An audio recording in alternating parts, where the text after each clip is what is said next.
I am Sienna, 33 years old, and for my entire life I was treated like a guest in my own family. Last night, at a lavish anniversary dinner, I secretly paid for my sister sneered and told me not to fill my plate since I did not contribute a single penny to the celebration. My mother simply smiled and agreed that real family comes first. I did not argue. I just nodded, put on my coat, and walked out the door. Minutes later, the restaurant manager handed my arrogant brother-in-law a $15,000 bill announcing that the woman in the red dress had canceled the deposit. Before I continue this story, let me know where you are watching from in the comments below. Hit like and subscribe if you have ever had to walk away from toxic relatives who only used you for what you could provide. The evening began at the Luminary, one of the most exclusive and impossibly expensive restaurants in downtown Chicago. We were gathered in their private glass-walled dining room overlooking the glittering city skyline to celebrate my parents, Sylvia and Gregory, and their 35th wedding anniversary. 20 guests sat around the long mahogany table. These were the absolute elite of their social circle. Old money neighbors, country club board members, and local politicians. My parents thrived on this kind of audience. They lived for the illusion of perfection and boundless wealth. I was sitting near the end of the table, wearing a tailored crimson dress, quietly sipping my sparkling water. As a wealth manager at a top-tier investment firm, I spent my days dealing with high-net-worth clients and complex financial portfolios. I preferred to observe rather than perform, but performance was the only language my family understood. The waiter had just set down an extravagant seafood tower in the center of the table. I reached out with the silver tongs to take a small crab claw. That was when the room went entirely quiet. My younger sister Brittany slammed her crystal glass down on the table. She was 29 years old, an aspiring social media influencer whose entire brand was built on portraying a life of luxury she did not actually earn. She pointed a manicured finger directly at me. "Do not fill your plate too much, Sienna," she announced. Her voice was deliberately loud, designed to carry across the room and capture the attention of every single guest. "You did not contribute a single penny to this dinner. You should leave the good stuff for the people who actually belong here and pay their way." I froze, the silver tongs still in my hand. I looked around the table. The guests shifted uncomfortably, their eyes darting between me and my sister. I looked at my mother, Sylvia, expecting her to scold Brittany for creating such a tacky scene at her own anniversary dinner. Instead, my mother offered a serene, practiced smile and took a delicate sip of her expensive wine. "Brittany is just being honest," Sylvia said smoothly, completely unbothered by my public humiliation. "We invited you out of the goodness of our hearts, Sienna. A charity invite, really. But real family comes first. Real family protects our legacy. You have always been so detached from us anyway." Across the table, Brittany's husband leaned back in his chair and chuckled. His name was Trey. He was 32 years old, a charismatic African-American man who always wore custom Italian suits and carried himself like he owned the entire city. He claimed to be a hotshot investment banker. My parents worshipped the ground he walked on because he threw around complicated financial jargon and promised them massive returns on their retirement funds. Trey shot me a mocking, arrogant smile and slowly adjusted the heavy gold Rolex on his left wrist. "Come on, Sienna," Trey drawled, his deep voice dripping with condescension. "Do not look so miserable. We let you sit at the big table tonight. You should be thanking us for the view. Just stick to the side salad and let the adults handle the real business." My heart pounded against my ribs, but my face remained perfectly impassive. This was the toxic dynamic they had forced upon me since childhood. Brittany was the fragile, beautiful golden child who deserved the world on a silver platter. Trey was the brilliant son-in-law who validated their desperate need for high social status. And I was just Sienna, the cold, analytical workaholic who supposedly lacked family values. They loved to belittle me. They loved to make me feel small. But what none of the 20 guests sitting at that table knew was the absolute, undeniable truth about who was actually funding this grand illusion. They did not know that Trey's credit cards were constantly declining. They did not know that Brittany's influencer lifestyle was funded by my parents draining their life savings. And they certainly did not know that the only reason we were sitting in the VIP room of the Luminary was because I had personally called the owner and authorized a $5,000 deposit on my own corporate card just to ensure my parents had a nice anniversary. I looked at the crab claw and the tongs. I looked at my mother's smug face, my sister's triumphant sneer, and Trey's arrogant posture. A sudden crystal clear wave of realization washed over me. I had spent 33 years trying to earn my seat at their table. I had silently paid their bills, fixed their messes, and swallowed their insults because I thought that was what a good daughter was supposed to do. But looking at them now, surrounded by their wealthy friends and their hollow pride, I realized I was completely done. I did not need to fight for a seat at their table. I owned the entire restaurant, figuratively speaking, of course. I carefully set the silver tongs back onto the seafood tower. I did not drop them. I did not make a single sound. I picked up my linen napkin, folded it neatly, and placed it beside my empty plate. The guests were watching me with bated breath, expecting a screaming match or a tearful breakdown. I gave them neither. I stood up, smoothing the fabric of my red dress. I picked up my wool coat from the back of the chair and draped it over my arm. I grabbed my clutch purse. "Are you seriously throwing a tantrum and leaving?" Brittany scoffed, rolling her eyes for the benefit of the captive audience. How typical, always making mom and dad's special moments all about yourself. I did not answer her. I looked directly at Trey, holding his gaze until his mocking smile faltered just a fraction of an inch. Then I looked at my parents. "Happy anniversary," I said quietly. The words were perfectly polite, devoid of any anger or malice. That frightened them more than a shouting match ever could. I turned on my heel and walked toward the heavy oak doors of the private dining room. I did not rush. I took measured, confident steps.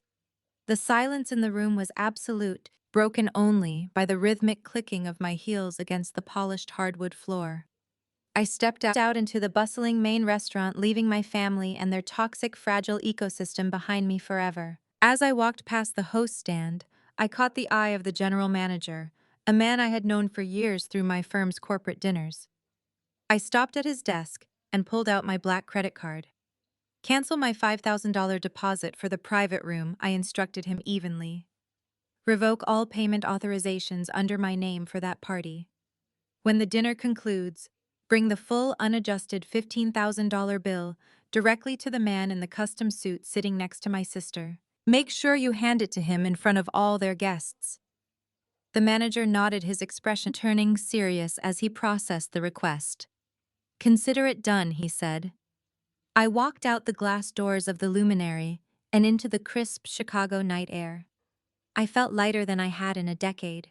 Back inside the private dining room of the Luminary, my absence was celebrated like a victory. Through the floor-to-ceiling glass walls, the glittering Chicago skyline provided the perfect backdrop for my family's performance. Brittany immediately leaned across the table, waving her champagne flute. "Well, that was dramatic," she laughed, tossing her hair over her shoulder. "I told you she could not handle being around actual successful people." Sylvia, ever the dutiful mother to her golden child, nodded in agreement. She patted Brittany's hand and offered a gracious smile to the wealthy guests. "Sienna has always struggled with social graces," Sylvia murmured softly. "Let us not let her little exit ruin this beautiful evening. We have so much to celebrate." The 20 elite guests, initially startled, quickly settled back into fine dining and superficial conversation. The waiters returned, refilling crystal glasses with $1,000 vintage wine and serving decadent desserts decorated with edible gold leaf. Trey was in his element. He unbuttoned his jacket, leaning back, spending the next hour entertaining a politician and a board member with fabricated stories of massive investment yields. He played the role of the visionary financier flawlessly, throwing out terms like offshore diversification and leveraged buyouts. My father, Gregory, watched him with absolute adoration, practically glowing with pride at his successful son-in-law. They feasted on truffles and cognac, entirely oblivious to the fact that the invisible safety net beneath them had just vanished. As the evening drew to a close, the atmosphere in the VIP room reached a peak of arrogant satisfaction. The empty plates of Wagyu beef and butter-poached lobster were cleared away by the impeccable waitstaff. Coffee and after-dinner digestives were brought out. Gregory stood up and tapped his glass with a silver spoon, commanding attention. He delivered a heartfelt, teary-eyed toast to Sylvia, praising their 35 years of marriage. He then raised his glass to Trey and Brittany, thanking them for being the bedrock of the family's future. The guests clapped politely. Trey stood up next, basking in the applause. He straightened his tie and gestured expansively. "It is my absolute honor to host you all tonight," Trey announced, his deep voice carrying supreme confidence. "Family is the greatest investment anyone can make, and Sylvia and Gregory deserve nothing but the finest. Please do not worry about a single thing tonight. The entire evening is on me." A murmur of appreciative praise rippled through the guests. Sylvia beamed, exchanging a triumphant look with Brittany. This was exactly the kind of high society flex they lived for. Trey snapped his fingers, signaling a nearby waiter. "Bring the check, please," he ordered casually. "Make sure the tip is generous." Trey settled back into his leather chair, waiting to casually toss his credit card onto a small receipt. He fully expected the total to be negligible. In his mind, I had already covered the enormous $5,000 room deposit and authorized my corporate card to absorb the bulk of the food and alcohol costs. He thought he was merely paying for the final round of drinks and a tip, looking like a billionaire for a fraction of the price. 5 minutes later, the heavy oak doors of the private room swung open. It was not a standard waiter who entered. It was the general manager of the Luminary himself. He walked with military precision, his expression blank, carrying a thick black leather folder. The room quieted down, the guests sensing a shift in the atmosphere.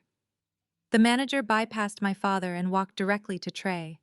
He opened the leather folder and placed it squarely on the table under the bright chandelier light. "The total is $15,000, sir," the manager said. His voice was perfectly professional, yet loud enough to be heard by everyone. Trey laughed, a booming, dismissive sound. He did not even look at the bill. "I think there has been a mistake, my man." Sienna put down a $5,000 deposit and authorized her card for the main tab. "Just run me for the overage and gratuity." The manager did not blink. "There is no mistake, sir." The woman in the red dress revoked all prior payment authorizations and canceled her deposit before she exited the building. "She explicitly instructed me to hand the full unadjusted balance directly to you." The silence that slammed into the room was deafening. The polite smiles vanished from the faces of the 20 elite guests. Sylvia let out a sharp gasp, her hand flying to her pearl necklace. Gregory gripped the edge of the table, the color draining rapidly from his face. Brittany stared at the leather folder as if it contained a live explosive. Trey's arrogant smirk dissolved instantly. He had built his entire identity around being the ultimate provider, the wealthy savior of the family. His eyes darted to the itemized receipt, staring at the $15,000 total printed in bold black ink. A bead of sweat formed on his temple. He wiped the sweat away. He reached into his tailored jacket and pulled out a heavy matte black metal credit card, slapping it onto the table to save face. "Just run it." Trey snapped, his voice losing its smooth charm. The manager pulled a sleek portable terminal from his pocket. He inserted the heavy metal card. The machine processed for 3 agonizing seconds before a sharp, loud beep echoed through the room. "Decline," the manager stated flatly. Trey swallowed hard, his hands beginning to shake. "Try it again. The machine must be malfunctioning." The manager obliged. Another loud beep. "Declined, sir." The guests began to whisper. A country club board member leaned over to his wife, raising an eyebrow. A local politician awkwardly checked his watch. Trey frantically dug into his wallet, pulling out a second card. "Run this one." The manager swiped it. Beep. Declined. Trey handed over a third card, his breathing now shallow and rapid. Beep. Declined. The illusion of their boundless wealth shattered in real time under the glaring lights of the chandelier. Sylvia covered her face with her hands, utterly humiliated, while Gregory stared in horror at the son-in-law who was supposed to be a millionaire.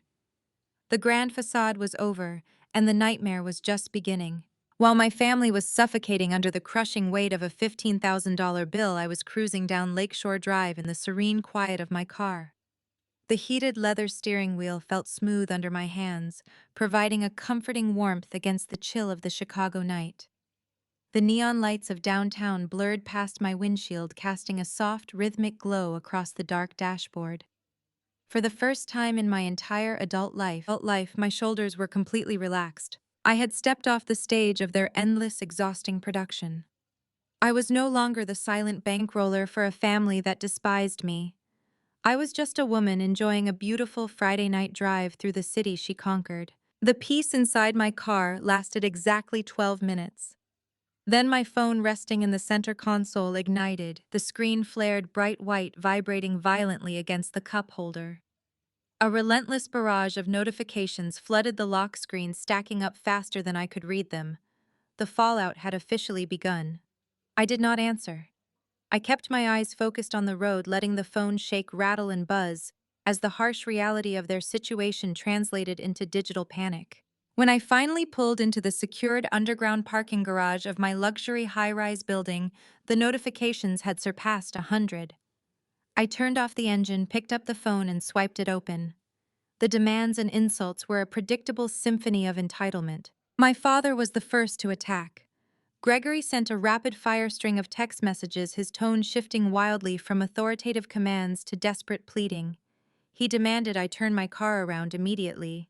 He typed in all capital letters ordering me to return to the Luminary and settle the bill like a responsible daughter. He accused me of trying to give my mother a heart attack. He asked how I could possibly humiliate them in front of the country club board members and his prestigious friends. He invoked words like duty, loyalty, and respect, entirely missing the irony that he had never shown me a fraction of those virtues. His final text was a frantic command to call the restaurant manager with my corporate card number before the police were called. I swiped his messages away without a single second thought. Next came Brittany. My sister did not bother with text messages. She unleashed her fury through a series of hysterical screaming voice notes. I tapped play on the first one, letting her shrill voice fill the quiet interior of my car. She was sobbing, gasping for air, furious that her picture-perfect evening had been destroyed.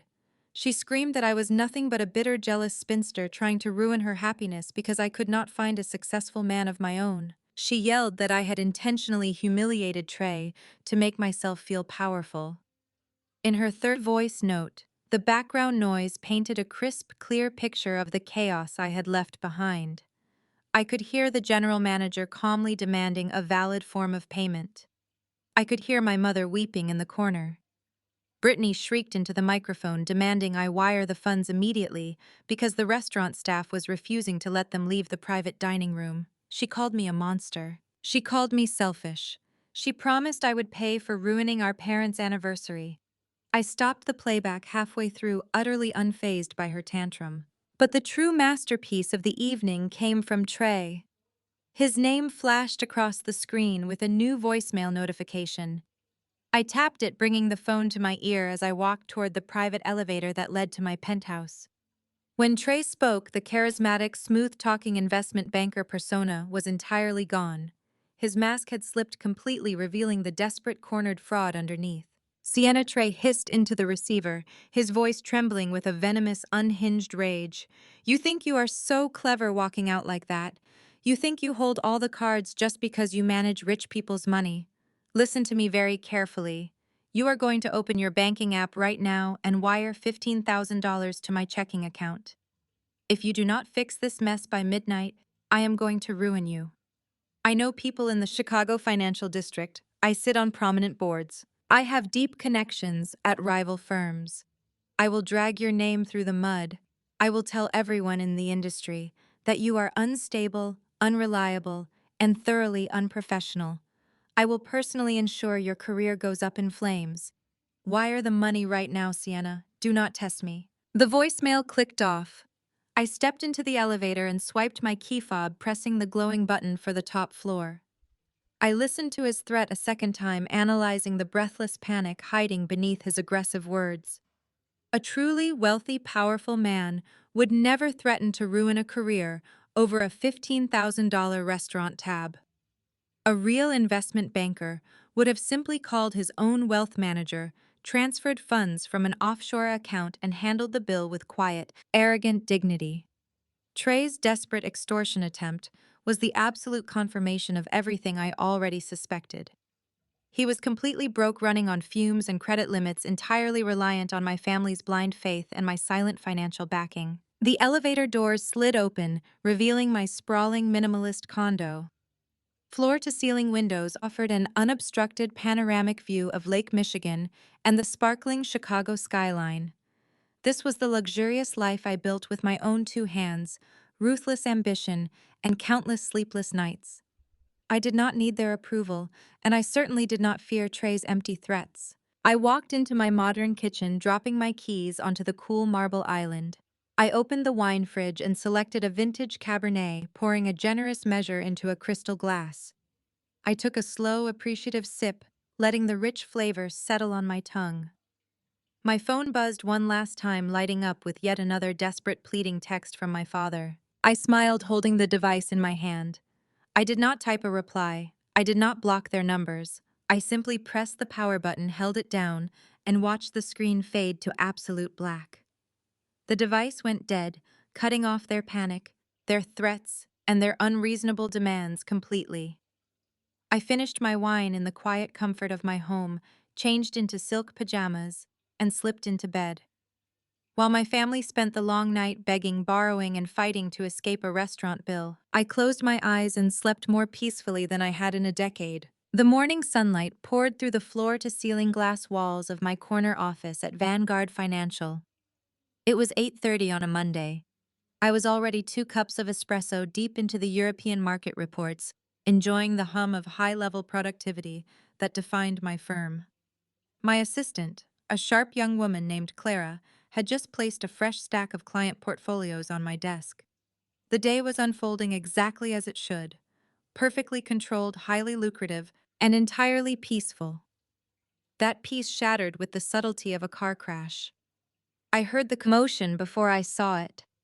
A loud, shrill voice echoed down the hushed executive corridor, completely ignoring Clara's frantic attempts to intervene.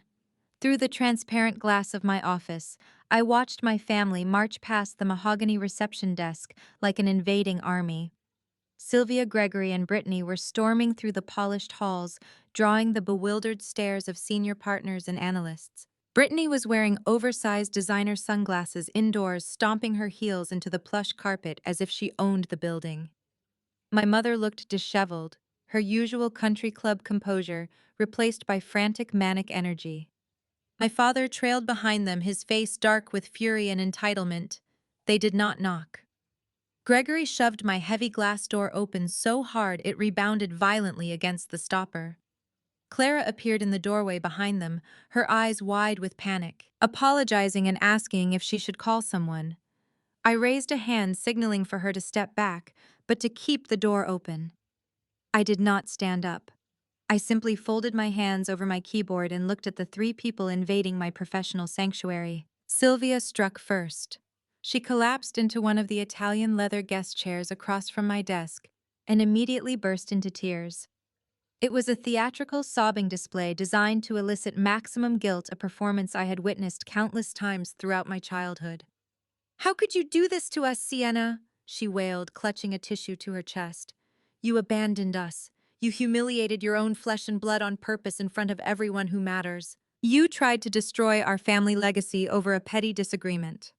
Brittany stepped forward, slamming her hands flat against my pristine desk. She leaned over, her face twisted in rage, the expensive sunglasses sliding down her nose. "You are a complete psychopath," Brittany hissed. "Do you have any idea what you put Trey through last night? The restaurant manager threatened to call the police on him. Trey had to step out into a dirty alley and call a predatory payday loan service just to cover the bill.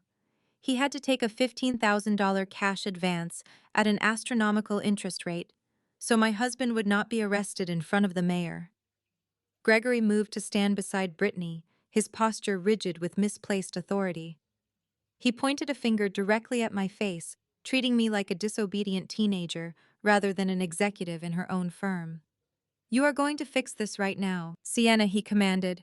You are going to wire Trey $20,000 to cover the principal and the interest of that humiliating loan. You owe him that money. You owe this family a massive apology. You set us up to look like fools. They were incredible. The sheer audacity of their gaslighting was almost artistic in its execution. They had entirely rewritten the narrative to absolve themselves of any wrongdoing. In their minds, my refusal to blindly fund their lavish lifestyle made me the villain. They conveniently ignored the fact that Trey claimed to be a wildly wealthy investment banker. They ignored the fact that Brittany had publicly mocked me for not paying right before discovering I was the only one paying. They truly believed I was obligated to absorb their debts, smile through their insults, and apologize for their financial incompetence. I looked at my mother sobbing, my sister glaring, and my father demanding my money. I did not feel a single ounce of guilt. I felt absolute freezing clarity. I slowly leaned back in my ergonomic chair. I did not reach for my checkbook. I did not offer a comforting tissue. You want $20,000? I stated, my voice echoing coldly in the glass room. Because your supposed millionaire husband had to beg a loan shark to pay for a dinner he bragged about hosting. Brittany scoffed, crossing her arms defensively. He only had to do that because you canceled your card out of pure spite. Hun has all his wealth tied up in offshore investments and real estate. He does not carry liquid cash for emergencies like that. My father nodded vigorously, backing up the absurd lie. Exactly. Real businessmen keep their capital moving. Now open your banking app and wire the money before the interest accrues further. I let out a short, dry laugh that made my mother flinch. Let me explain something to you, I said, leaning forward and resting my forearms on the desk. Real businessmen do not take out payday loans in restaurant alleys. Real wealth does not rely on a sister-in-law's corporate credit card to save face. I built a multi-million-dollar portfolio from absolute scratch while you all mocked me for working 80-hour weeks. I gave this firm a decade of my life, which is why my name is on the wall, and I command an 8-figure client roster. My wealth is real. My success is self-made. Meanwhile, you rely on a man who cannot even cover a dinner tab without facing jail time. Do not ever walk into my office and demand the money I bled for. Sylvia gasped, dropping her tissue. Sienna, how can you be so incredibly cruel? We are your family. We are supposed to help each other. I reached out and pressed the silver intercom button on my desk console. Clara, I said calmly, please have building security come up to my office immediately. We have 3 trespassers who need to be escorted out of the building. Gregory's face turned purple with rage. He slammed his fist on my desk. You cannot do this. We are not leaving until you pay Trey back. You are making a massive mistake treating us like this. I stared dead into my father's eyes, my expression unyielding. The only mistake I made was letting you leech off my success for this long. You have 5 seconds to step away from my desk. Brittany started screaming, calling me a selfish, miserable failure who would die alone, but her voice was quickly drowned out by the arrival of 3 heavily built uniformed security guards. They stepped into my office, their imposing presence immediately shutting down Gregory's aggressive posturing. Ma'am, the lead guard said, looking directly at me for instructions. I nodded toward my family. These people are no longer permitted on Vanguard Financial property. Please escort them down to the lobby and ensure they leave the premises entirely. Do not let them near the executive elevators again. The guards moved in swiftly, flanking my parents and sister. Sylvia began to wail louder, trying to pull away, but the guards were firm, directing them toward the door. Gregory muttered harsh curses under his breath as he was forced to turn around and march out. Brittany shouted one last venomous threat over her shoulder as they were paraded out the heavy glass doors and down the long, highly visible corporate corridor. I watched them disappear into the elevator bay, entirely stripped of their dignity. The corporate floor fell silent once more. Clara hovered in the doorway, looking apologetic and slightly terrified. I gave her a reassuring nod, picked up my espresso, and returned my eyes to the European market reports, leaving my family firmly in my rearview mirror. The silence in my office was absolute, a stark contrast to the screaming match that had just polluted my morning. I stared at the blinking cursor on my dual monitors, forcing my heart rate to steady. I was a professional who managed billions of dollars in client assets. I dealt in risk assessment, asset protection, and calculated foresight. My mind immediately shifted from personal annoyance to professional triage. If Trey was desperate enough to take out a high-interest payday loan in a restaurant alley, he was a financial liability in freefall. I needed to be absolutely certain his reckless desperation had not somehow brushed against my firm or my professional reputation.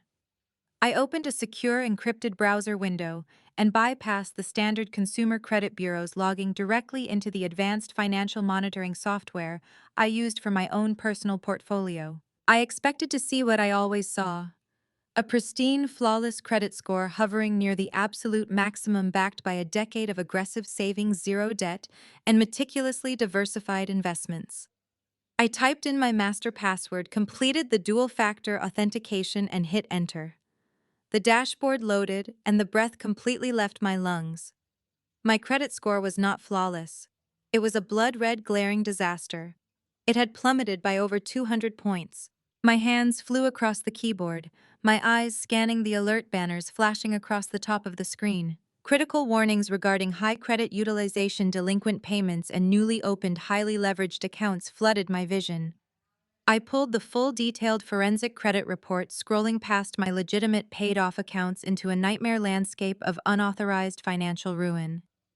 There were 4 newly issued premium credit cards attached to my profile: a Platinum American Express, a Chase Sapphire Reserve, and 2 high-limit corporate travel cards.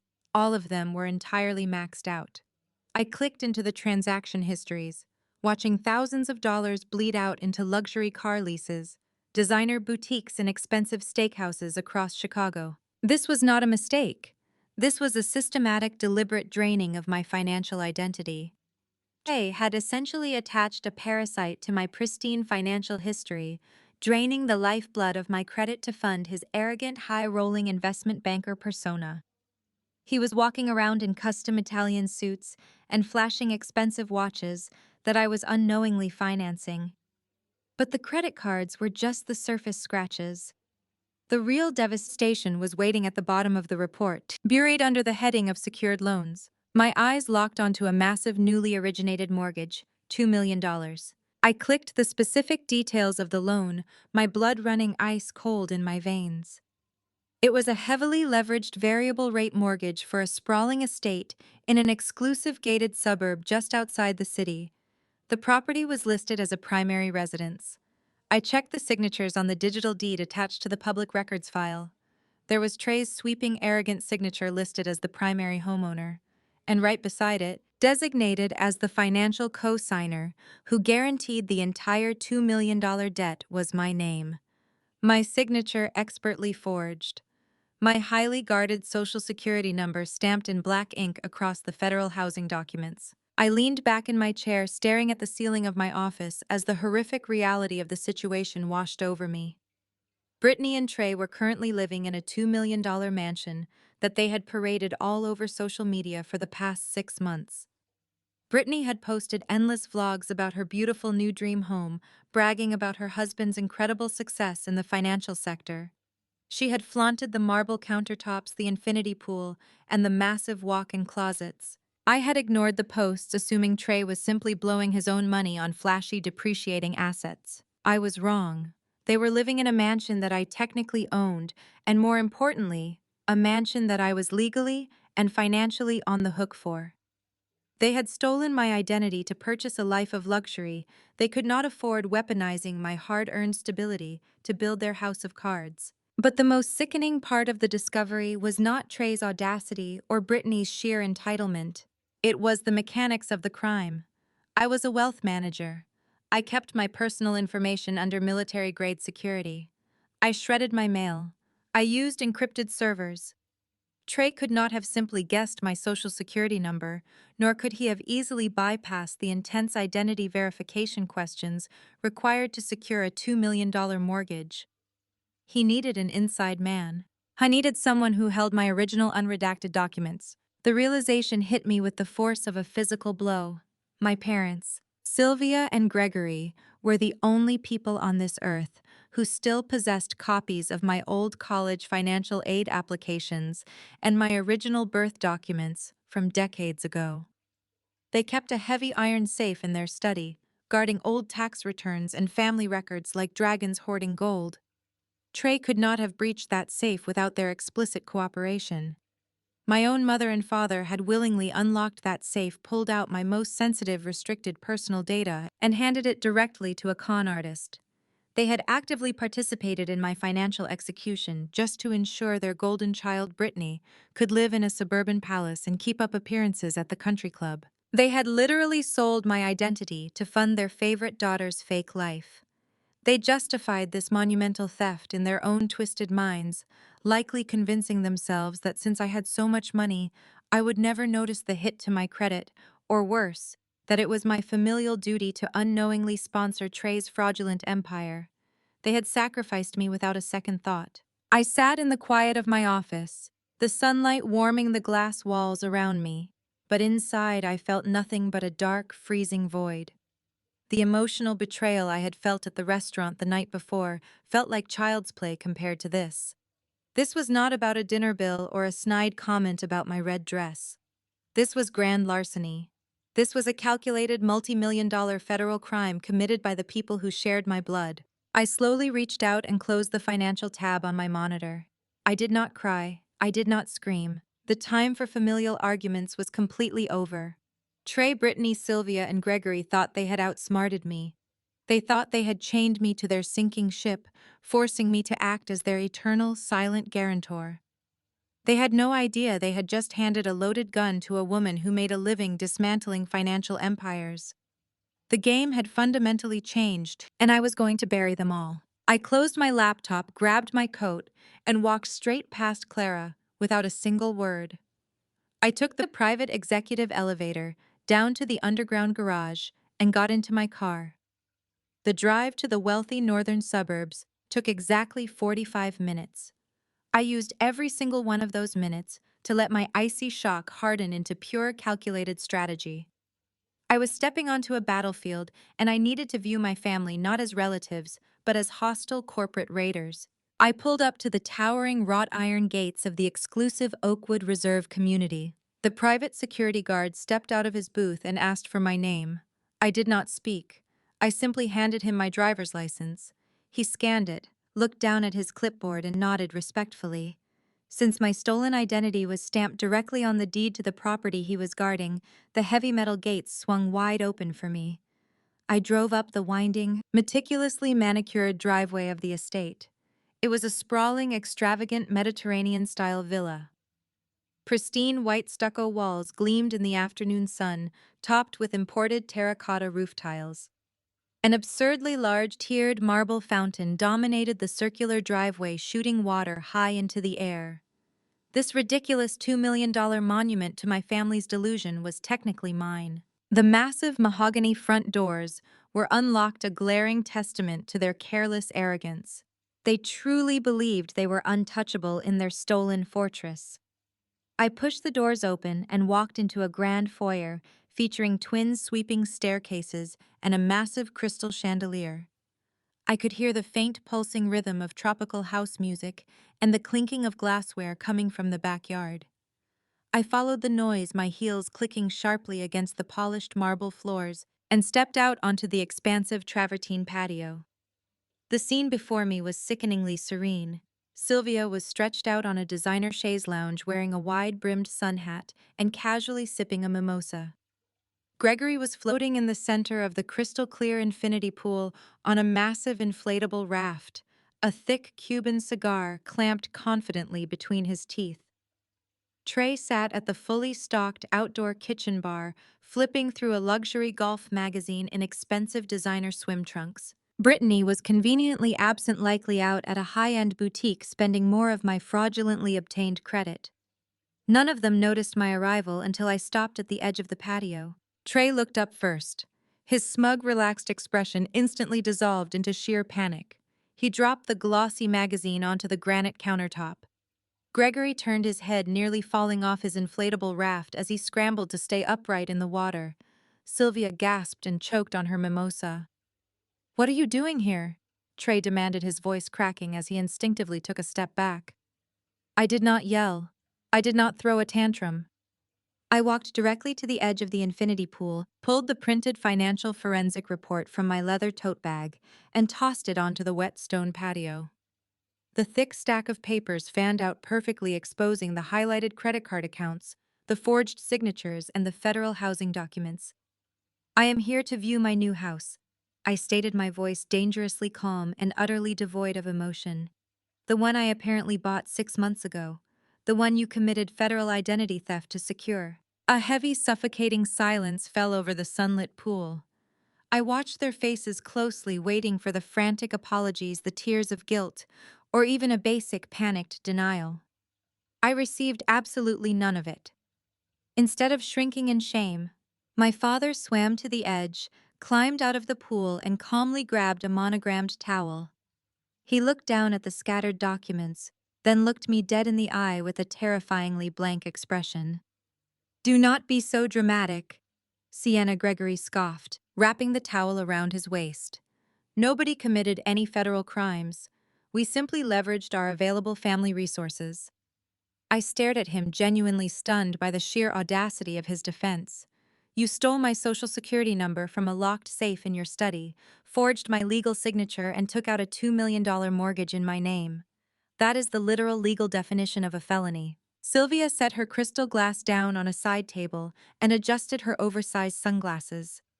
"Your father is right, Sienna," she said softly, speaking to me, as if I were a selfish child refusing to share a toy. "You really need to understand our position. Trey and Brittany want to start a family soon. They absolutely cannot raise our future grandchildren in a cramped city apartment. You have so much money sitting in investment accounts doing absolutely nothing. You are single, you work all the time, and you do not even have a husband to spend your wealth on. It is your fundamental duty as a daughter and a sister to help elevate this family.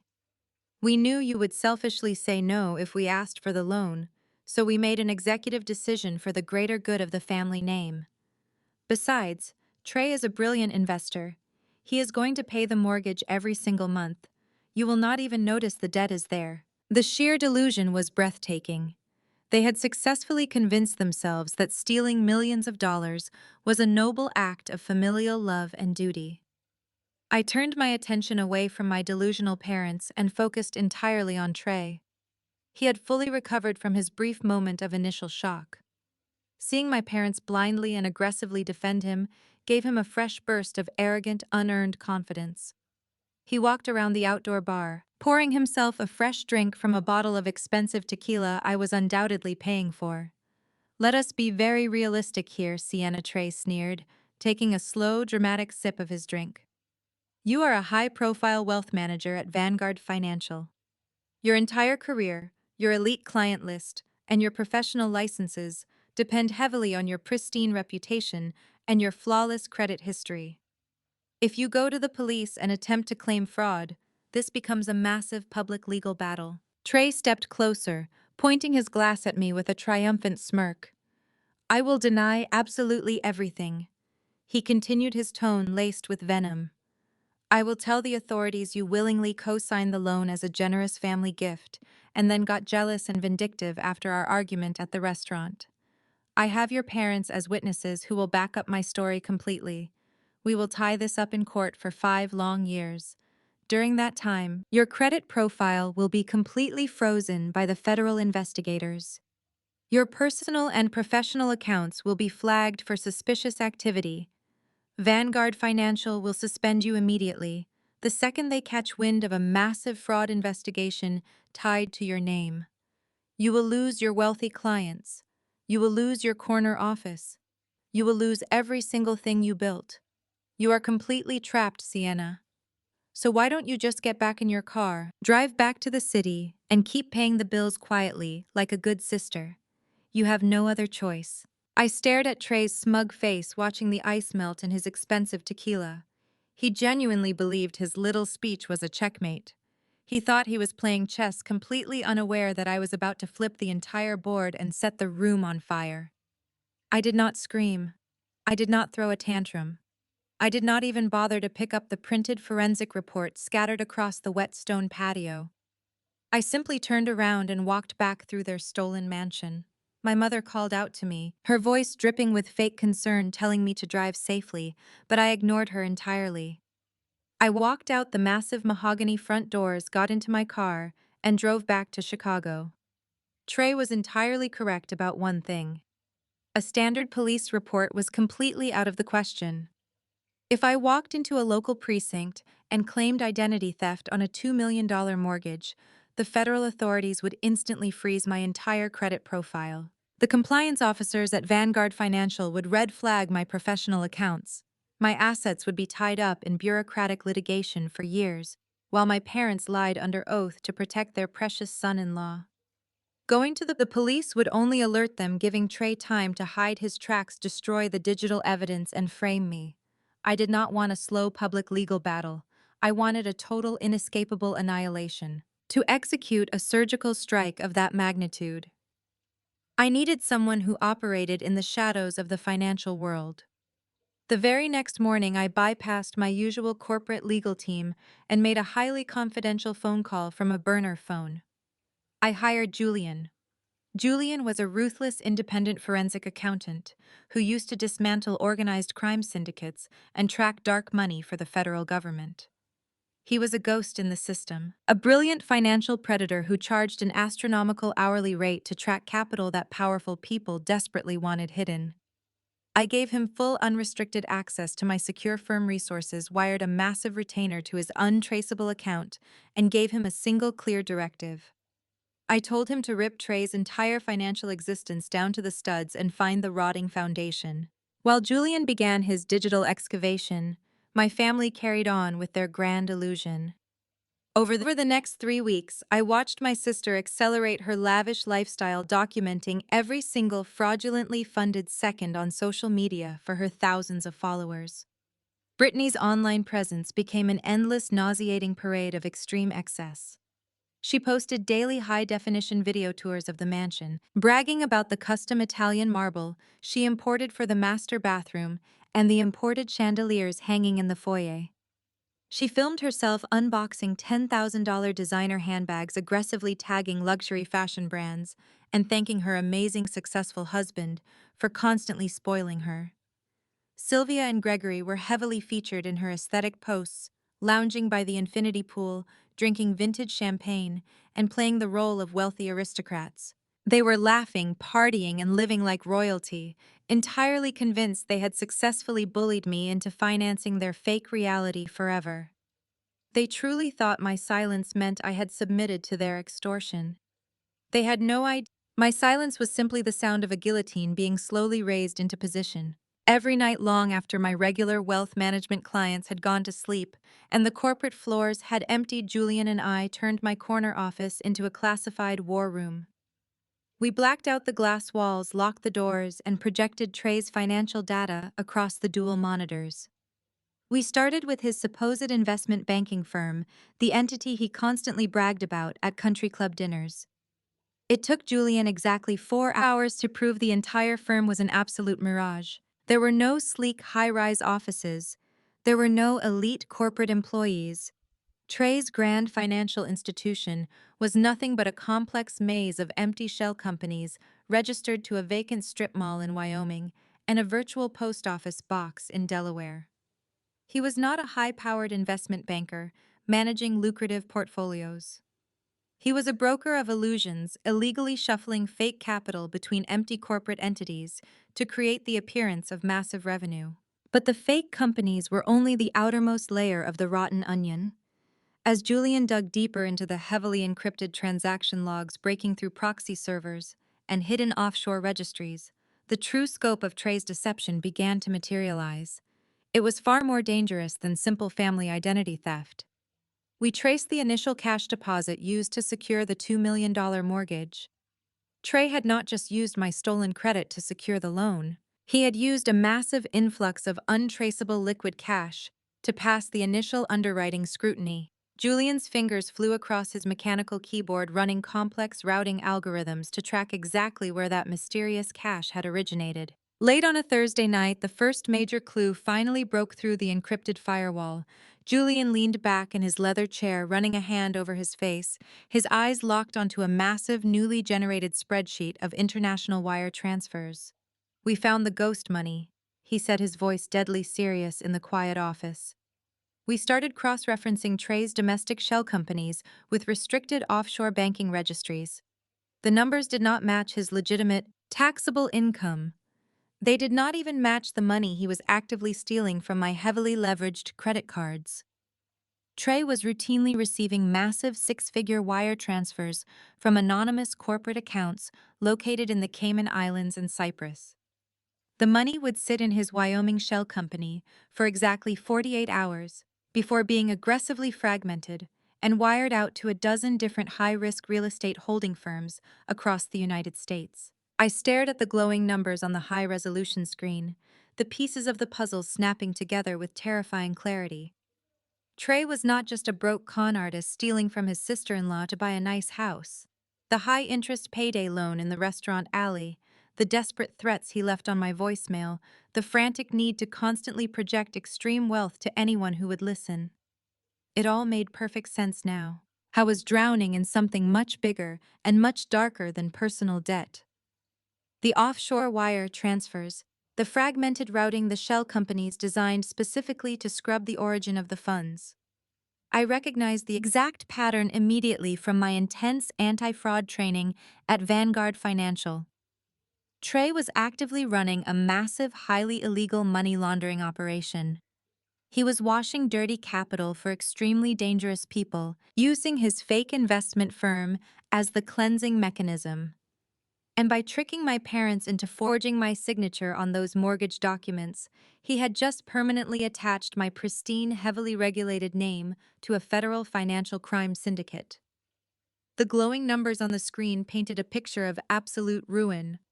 I stared at the offshore routing codes, bracing myself for the reality of dealing with international cartels. But Julian did not stop typing. His eyes darted across his secondary monitors as he ran the outgoing wire transfers through a recursive algorithm. He pulled his glasses down the bridge of his nose and let out a sharp, bitter laugh. I asked him what was so funny about a federal crime syndicate. He shook his head and spun his monitor around to face me. "It is not a cartel, Sienna," he said, his voice laced with professional disgust. "It is much more pathetic than that. Look at the payment velocity. The money coming in from the Cayman Islands is not being washed and held. It is being immediately turned around and paid out in smaller structured dividends to domestic investors. Trey is not a money launderer. He is running a massive chaotic Ponzi scheme." Julian expanded the payment web, revealing the classic doomed structure of robbing Peter to pay Paul. Trey was actively hunting for new wealthy marks at my parents' country club and his supposed board meetings. He would take their massive initial investments funnel, the cash through his Wyoming shell companies, to create a fake paper trail and then use that new money to pay the guaranteed yields to his older investors. It was an endless high-stress juggling act built entirely on lies. That was exactly why his black card was declined at the Luminary restaurant. He was caught in a liquidity gap. The scheme was actively collapsing, new investors were drying up, and he did not have a single dollar of actual legitimate wealth to his name. I leaned over the desk, tracking the most recent desperate influxes of cash, keeping his fraudulent empire afloat. I pointed to a cluster of massive wire transfers initiated just days before he maxed out my forged credit cards. The origin accounts were not corporate entities. They were domestic joint personal checking accounts. "Pull those routing numbers," I ordered Julian, a dark suspicion taking root in my mind. Julian hit a few keys, bypassing the bank firewalls to pull the account registration data. The names on the screen made my stomach drop: Sylvia and Gregory. The sheer magnitude of the betrayal was staggering. My parents had not just handed Trey my social security number to help him buy a house. They had completely liquidated their own financial existence for him. Julian pulled the historical data on their personal accounts. Over the past 12 months, Trey had systematically drained them dry. He had convinced my father to cash out his massive corporate pension. He had convinced my mother to liquidate her conservative stock portfolios. I even had them take out a highly leveraged reverse mortgage on their original family home. Every single dollar of my parents' life savings, everything they had built over 40 years had been blindly dumped into Trey's fake investment firm. They were completely and utterly destitute. Their current checking account balance was less than $400. When Gregory was floating in that infinity pool smoking a Cuban cigar, and when Sylvia was lecturing me about my familial duty, they were completely broke. They were aggressively defending the very man who had just stolen their entire retirement to keep himself out of federal prison. But the horror was not over. Julian Cross referenced the incoming Ponzi cash with the outgoing expenses on my stolen credit cards. There was a massive discrepancy. Millions of dollars were completely unaccounted for. The money was not going to disgruntled investors, and it certainly was not going to the Chicago mansion. Find the leak. I instructed, my voice cold and detached. Julian filtered the itemized statements from the forged Chase Sapphire Reserve, sorting the transactions by geographic location. A massive cluster of recurring charges illuminated the digital map.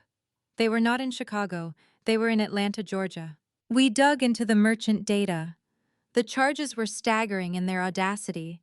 Monthly tuition payments to an exclusive, highly prestigious private preschool in the Buckhead district. Extravagant medical bills from a boutique concierge pediatrician. $5,000 recurring charges at high-end Atlanta baby boutiques. The largest expense was a massive monthly lease payment for a luxury penthouse apartment overlooking the Atlanta skyline. Julian ran the lease agreement through the property management database. The apartment was registered directly in Trey's name. The authorized secondary resident was a woman named Chloe. Julian did not need a restricted financial database to find Chloe. He simply opened a standard browser and pulled up her public social media profiles. She was a glamorous 20-something former model, living an absolute dream life in Georgia. Her feed was flooded with high-definition photos of her massive penthouse, her designer wardrobe, and a beautiful blonde 2-year-old boy. And right there, featured prominently in dozens of glowing family photos, was Trey. He was kissing her cheek at a high-end Atlanta restaurant. He was holding the toddler at a private park. He was playing the role of the perfect, wealthy, devoted family man. I stared at the photos, the final sickening puzzle piece locking firmly into place. Trey was not just a financial fraud. He was a complete sociopath. He was maintaining an entirely secret second family across the country. Every time he told Brittany he had to fly out of town for a high-stakes investment summit, he was actually flying to Atlanta to play house with his mistress and his secret child.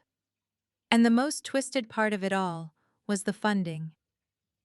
Chloe's luxury penthouse, her designer clothes, and the child's exclusive preschool were being fully funded by my stolen identity. Trey was draining my parents' life savings to keep his Ponzi scheme afloat in Chicago, while simultaneously using my forged credit cards to finance a glamorous secret life in Georgia. Brittany was parading around a stolen mansion, bragging to the world about a husband who was using her own sister's money to raise another woman's child. I looked at Julian, the icy void in my chest replaced by a burning, focused energy. My family thought they had backed a winner. They thought they had trapped me. Instead, they had tied themselves directly to a sinking anchor. I stood up from my desk, downloading the entire forensic cache onto an encrypted flash drive. The time for silent investigation was over. It was time to introduce my family to their reality. Before I left my office that night, I initiated a total aggressive credit freeze across all major bureaus.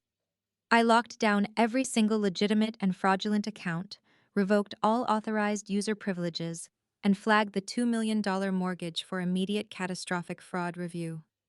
I knew exactly what would happen the next morning.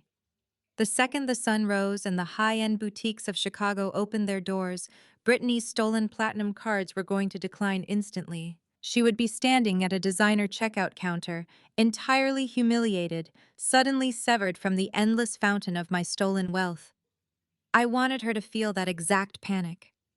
I wanted Trey to wake up and realize the walls of his financial prison were finally closing in. I drove back to my penthouse, showered and changed into a tailored charcoal suit, preparing for the most brutal professional war of my entire life.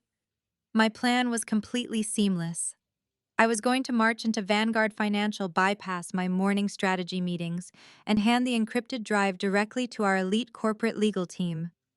I would have their army of ruthless attorneys systematically dismantle Trey's pathetic Ponzi scheme, clear my name from the fraudulent mortgage, and hand his secret Atlanta family over to the federal authorities on a silver platter. I walked into the Vanguard lobby at precisely 8 in the morning, my heels clicking sharply against the polished marble floors. I felt completely invincible. I had the truth, I had the forensic data, and I had the power to crush them. But the private executive elevator doors slid open on my designated floor, the atmosphere was entirely wrong. The usual morning hum of ringing phones, market broadcasts, and frantic analyst chatter was completely absent. The air on the floor was suffocatingly tense. My assistant Clara was not sitting at her desk, organizing my lucrative client portfolios. She was standing pressed against the wall, her face pale and her eyes wide with absolute terror. She did not say a single word as I approached. She simply pointed a shaking finger toward the closed glass doors of my corner office. Through the transparent walls, I saw 3 people waiting inside. They were not my high net worth clients, and they were certainly not members of my wealth management team. They were dressed in severe dark suits, standing in complete silence around my desk. I recognized the lead officer immediately. He was the global head of internal risk and compliance for Vanguard Financial, a man whose sole job was to ruthlessly protect the firm from federal indictments and public scandal. He only left the corporate headquarters in New York to personally handle catastrophic internal breaches. I pushed the heavy glass door open, my right hand firmly gripping the encrypted flash drive in my coat pocket. Before I could even speak a word of greeting, the lead officer held up a hand, completely halting my momentum. "Sienna, you are instructed to step away from your workstation immediately," he commanded, his voice cold and entirely devoid of its usual professional warmth. "You are strictly forbidden from touching your computer, your corporate phone, or any client files in this room. Place your security badge and your personal devices on the table right now." I froze in the doorway, genuine shock piercing through my confident armor. I demanded to know exactly what was going on. "I am a senior partner at this firm," I stated firmly, keeping my voice perfectly steady, despite the sudden spike in my heart rate. "You cannot lock me out of my own office without a legitimate cause." The compliance officer did not flinch. He reached into his heavy leather briefcase and pulled out a thick red flag dossier, dropping it onto the center of my pristine desk with a heavy thud. "We have a very legitimate cause," he said flatly. "At 6 o'clock this morning, the Securities and Exchange Commission formally contacted our legal department. They received a highly detailed anonymous whistleblower complaint late last night. The SEC has officially opened a preliminary criminal investigation into your trading activity. Effective immediately, your professional licenses are currently suspended pending a full internal audit." The words hit me like a physical blow. The SEC, suspended licenses, criminal investigation. I stepped forward, staring at the red folder as if it were a live grenade. "What exactly am I being accused of?" I demanded, my voice dropping to a dangerous, sharp whisper. The compliance officer flipped the heavy folder open. He spread a series of printed emails across the polished wood of my desk. "You are being accused of systemic high-level insider trading," he answered, his tone dripping with quiet accusation. The whistleblower provided an extensive digital trail indicating that you have been illegally funneling classified pre-merger data, confidential earnings reports, and proprietary algorithmic trading strategies directly to an external, unregistered investment firm. I looked down at the printed documents and the floor completely fell out from under me. The emails were sent from my exact Vanguard corporate address. The recipient was Trey's fake Wyoming shell company. The body of the messages contained highly sensitive market tips, detailed instructions on how to leverage specific blue-chip stocks before public announcements, and precise timing for aggressive short sells. Every single piece of data was real, ripped straight from my private client portfolios, but I had never sent a single one of them. The absolute brilliance of their malice crashed over me in a suffocating wave. Trey had not just stolen my social security number to buy a house. When he gained access to my unredacted documents from my parents' safe, he had systematically cloned my professional credentials. He used my digital identity to manufacture a flawless, highly illegal communication trail between Vanguard Financial and his fraudulent Ponzi scheme. He had carefully built a firewall of forged emails, designing it so that if his scheme ever collapsed, it would look exactly like I was the mastermind, pulling the strings and feeding him the illegal market intel. And Brittany had pulled the trigger. When I cut off all communication and initiated the credit freeze, my sister realized her endless supply of stolen wealth was in immediate jeopardy. In a blind, furious panic, she had weaponized Trey's forged digital trail.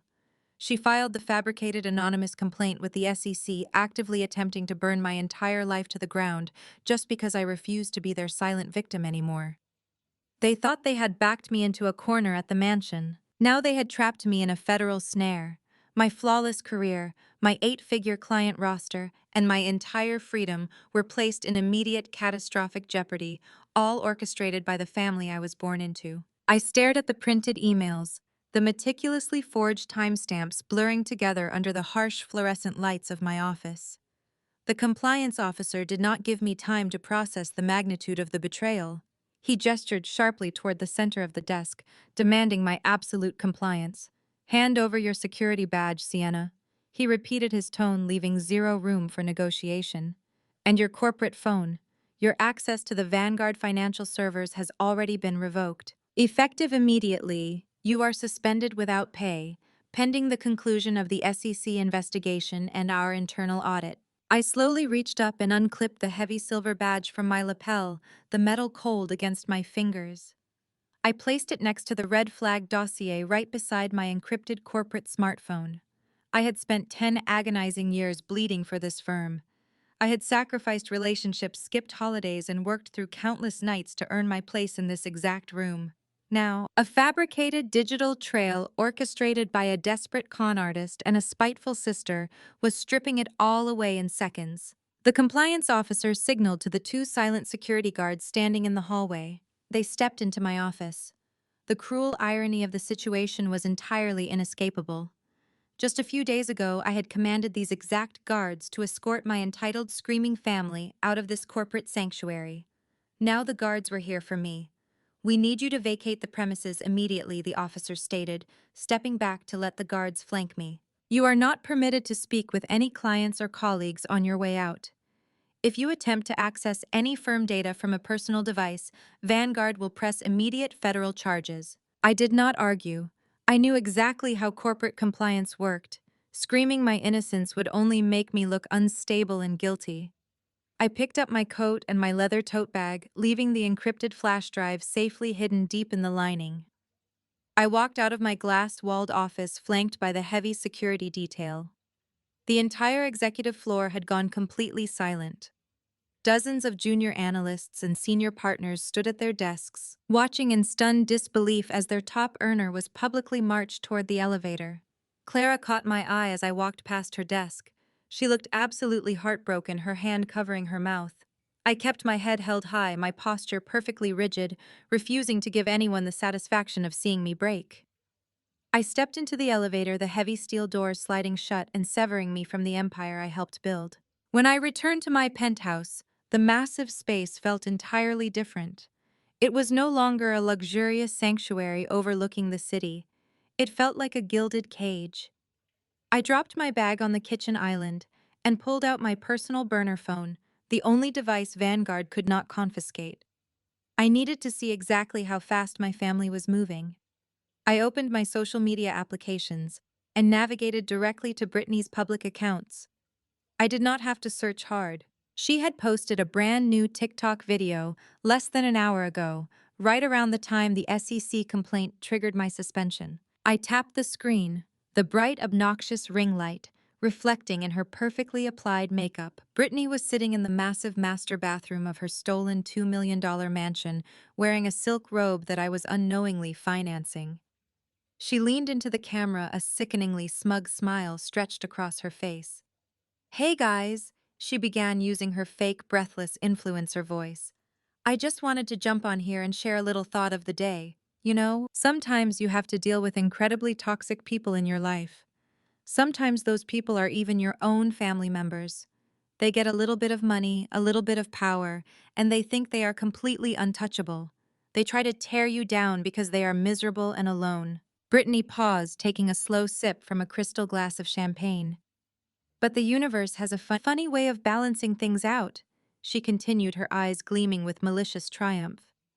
Karma is real, you guys. The truth always comes to light, and fake people always get exposed. Just remember to stay positive and let the universe handle the trash. She blew a kiss to the camera, and the video looped back to the beginning. The sheer terrifying sociopathy of her post was breathtaking. She was not just destroying my life. She was monetizing my destruction using her fake SEC complaint to farm engagement and sympathy from her thousands of followers. She had actively framed her own sister for a federal crime, and she was celebrating it with champagne and a smug smile. I locked the screen of the burner phone and threw it onto the marble countertop. The silence of the penthouse pressed down on me with a crushing, suffocating weight. I walked into the living room and sank into the corner of my large velvet sofa, pulling my knees to my chest. The adrenaline that had kept my posture rigid during the perp walk out of Vanguard Financial completely evaporated, leaving behind a cold, hollow exhaustion. I looked out the floor-to-ceiling windows at the sprawling Chicago skyline, a city I used to feel like I owned. Now the towering glass structures just looked like a maze I was hopelessly trapped inside. The reality of my situation systematically dismantled every defense mechanism I had left. My career, the single most important thing in my life, was entirely frozen. The professional reputation I had meticulously curated for a decade was currently being shredded by federal investigators. My pristine credit score was annihilated, tied to maxed-out credit cards and a fraudulent mortgage. And the people responsible for this nightmare were not faceless corporate rivals or anonymous hackers. They were the people who raised me. They were the people who shared my blood.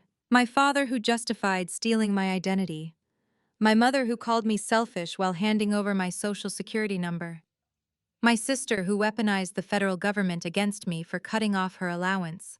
And Trey, the parasitic fraud who was draining my parents dry while raising a secret child in Atlanta with my money. I was completely isolated. I had no husband to lean on, no colleagues who were allowed to speak to me, and a family that was actively trying to send me to a federal penitentiary just to protect a massive Ponzi scheme. They believed I was weak. They believed that by taking away my office, my money, and my reputation, I would simply collapse and accept my fate as the sacrificial lamb. The injustice of it all burned in the back of my throat, a sharp metallic taste that made my chest ache. I sat in the darkened penthouse for hours, completely paralyzed by the sheer magnitude of their betrayal, letting the crushing weight of the absolute worst day of my life settle deep into my bones. Trey let his grand promise of salvation hang in the air for a few seconds, savoring the absolute power he believed he held over me. He turned away from the fireplace and walked slowly toward the center of the room. A heavy leather-bound legal portfolio was resting on the edge of the glass coffee table. He picked it up, flipped it open to a marked page, and slid it aggressively. The thick stack of paper came to a halt just inches from my black stilettos. "My services do not come cheap," Sienna Trey said, his voice dripping with condescending authority. "You are an investment manager. You understand the cost of doing business. If I am going to call in massive favors in Washington and stick my own neck out to kill a federal investigation, I require immediate and substantial compensation." I looked down at the legal document, my face an unreadable mask. "What exactly is your price, Trey?" "It is incredibly simple," he replied, taking a seat on the velvet sofa next to Brittany. He crossed his legs, looking like a king dictating terms to a defeated peasant. "First, you are going to sign over 30% equity of your personal investment portfolio to my firm. Consider it a retainer for my crisis management services. We will structure it as a blind trust transfer to avoid triggering any immediate tax liabilities on your end, but I want full liquidity access by Monday morning." 30%. He was demanding a massive 8-figure slice of the wealth I had built over 10 years of grueling 80-hour work weeks. It was the exact amount of capital he desperately needed to inject into his collapsing Ponzi scheme to keep his older investors from calling the authorities. He was trying to use my own money to plug the holes in his sinking ship. And the second condition.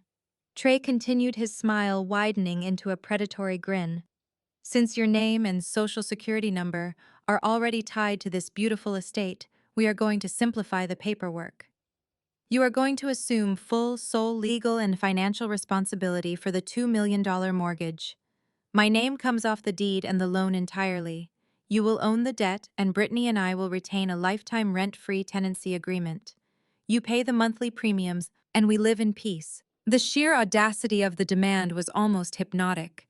He was explicitly telling me to legally absorb his federal fraud pay for his luxurious mansion out of my own pocket and hand over a third of my net worth to fund a Ponzi scheme and a secret mistress in Atlanta. Before I could even process the breathtaking scope of his extortion, my parents eagerly joined the ambush. Gregory took a slow sip of his expensive scotch and stepped forward, nodding in profound agreement with Trey's terms. "It is a very reasonable compromise, Sienna," my father stated, his tone lecturing and stern. "You made a massive mess by cutting off your sister and throwing a tantrum at the restaurant. You forced our hand. Trey is offering you a highly generous way out of a federal indictment. 30% of your portfolio is a small price to pay to keep your freedom and your reputation intact. You have more money than you could ever spend in a single lifetime. You will easily make that capital back in a few years once your trading licenses are quietly reinstated." Sylvia leaned forward in her leather armchair, clasping her hands together in a twisted display of maternal pleading. "Please, darling, just sign the paperwork," she urged, her voice thick with fake emotional exhaustion. "Think about the family name. Think about my blood pressure. We simply cannot afford the public scandal of a federal insider trading trial. This is a very small price to pay for family peace. Once you sign the transfer, everything goes back to normal. We can finally put this ugly chapter behind us and be a happy, supportive family again." I shifted my gaze to Brittany. My sister was lounging on the velvet sofa, entirely silent, but radiating pure, malicious joy. She raised her left hand slowly and deliberately, rubbing her massive diamond engagement ring with her thumb. She locked eyes with me, her expression practically screaming with smug victory. She thought she had completely broken me. She thought she had successfully weaponized the federal government to force me into permanent financial slavery. "You are asking me to finance your entire existence," I said, keeping my voice dangerously quiet, perfectly, modulating my tone to sound defeated. "You are asking me to give up a third of my life savings and pay for a house I do not even live in." "I am asking you to survive," Sienna. Trey shot back, dropping the polite facade entirely. His voice grew hard and vicious. "I am holding the keys to your entire future. You have exactly 24 hours to review that document and sign on the dotted line. Tomorrow evening at sunset, the offer expires permanently." Trey stood up, pointing a finger directly at my face. "If you refuse to sign or if you try to stall, I am not just going to let the SEC investigation run its natural course.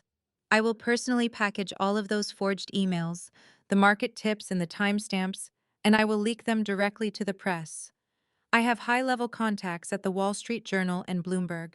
I will make sure your face and your alleged insider trading ring are splashed across the front page of every major financial publication in the country before the authorities even file the formal charges. Your wealthy clients will flee. Vanguard Financial will publicly disavow you to save their own stock price. The feds will freeze your remaining assets, so you will not even be able to afford a decent defense attorney. You will be utterly destroyed." He walked back over to the wet bar, completely turning his back on me, to pour another drink, utterly confident that his checkmate was secured. 24 hours, Sienna. Sign the papers or lose everything." I looked at my mother, who was smiling softly, convinced she had just saved the family from financial ruin. I looked at my father, who was swirling his scotch, proud of his son-in-law's ruthless business acumen. I looked at Brittany, who was already drafting her next smug social media post in her head. And I looked at Trey, the desperate, sweating fraud, who was trying to extort millions of dollars from me to fund his secret child in Atlanta. My right hand slid deep into the pocket of my black designer dress. My fingers wrapped tightly around the cold metal of the encrypted flash drive. Inside that small drive was the absolute destruction of every single person in this room. The offshore wire transfers, the Ponzi scheme ledgers, the photos of Chloe and the secret toddler in Georgia. the forensic proof of the forged mortgage documents. Every single lie they had ever told perfectly documented and ready to be detonated. They wanted a war. They wanted to strip me of my dignity, my money, and my career. They gave me 24 hours to surrender to their blackmail. They had absolutely no idea that I did not need 24 hours. I only needed one. I did not argue. I did not scream. I did not shed a single tear or offer a desperate plea for mercy. I slowly bent down, picked up the thick legal folder from the glass coffee table, and tucked it neatly under my arm. I understand the terms perfectly. I said, my voice eerily calm, slicing through the warm, celebratory atmosphere of the living room like a scalpel. I will be in touch. I turned around and walked out of the stolen mansion, my posture rigid and unyielding. The sound of their premature victory echoed softly behind me as the heavy mahogany doors clicked shut, locking them inside the very tomb I was about to bury them in. I stood on the massive stone porch for a fraction of a second, the cool evening air hitting my flushed face. But a cold, calculated realization suddenly anchored my feet to the concrete. A silent, defiant exit was exactly what they expected from the arrogant, unyielding wealth manager. It was perfectly in character for me, but it was a terrible tactical error. It would leave them cautious. It would leave Trey paranoid enough to double-check his digital firewall monitor, my frozen accounts, and potentially tip off his secret mistress in Atlanta before I could trap them all. If I wanted to completely blindside them tomorrow, I needed them entirely drunk on their own absolute supremacy tonight. I needed them to drop every single defense mechanism they possessed. I needed them to believe they had completely shattered my spirit and won the war. I spun around, pushed the heavy mahogany doors back open, and stumbled back into the grand foyer. I let the thick legal folder slip from my fingers.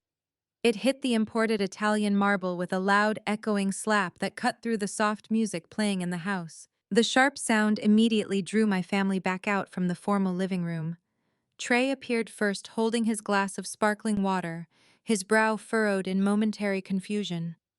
Brittany, Gregory, and Sylvia trailed closely behind him, stepping into the massive, brightly lit entryway to see why I had returned. I did not give them a single second to process the sudden shift in my demeanor. I executed the first phase of my master plan with absolute ruthless precision. I let my shoulders violently collapse forward. I forced my breathing to become rapid, shallow, and highly erratic. I dug my perfectly manicured fingernails so hard into my palms that the physical pain forced a rush of hot, genuine-looking tears into my eyes. I dropped to my knees right there on the cold marble floor, burying my face in my trembling hands and let out a loud, wretched, agonizing sob. It was the performance of an absolute lifetime.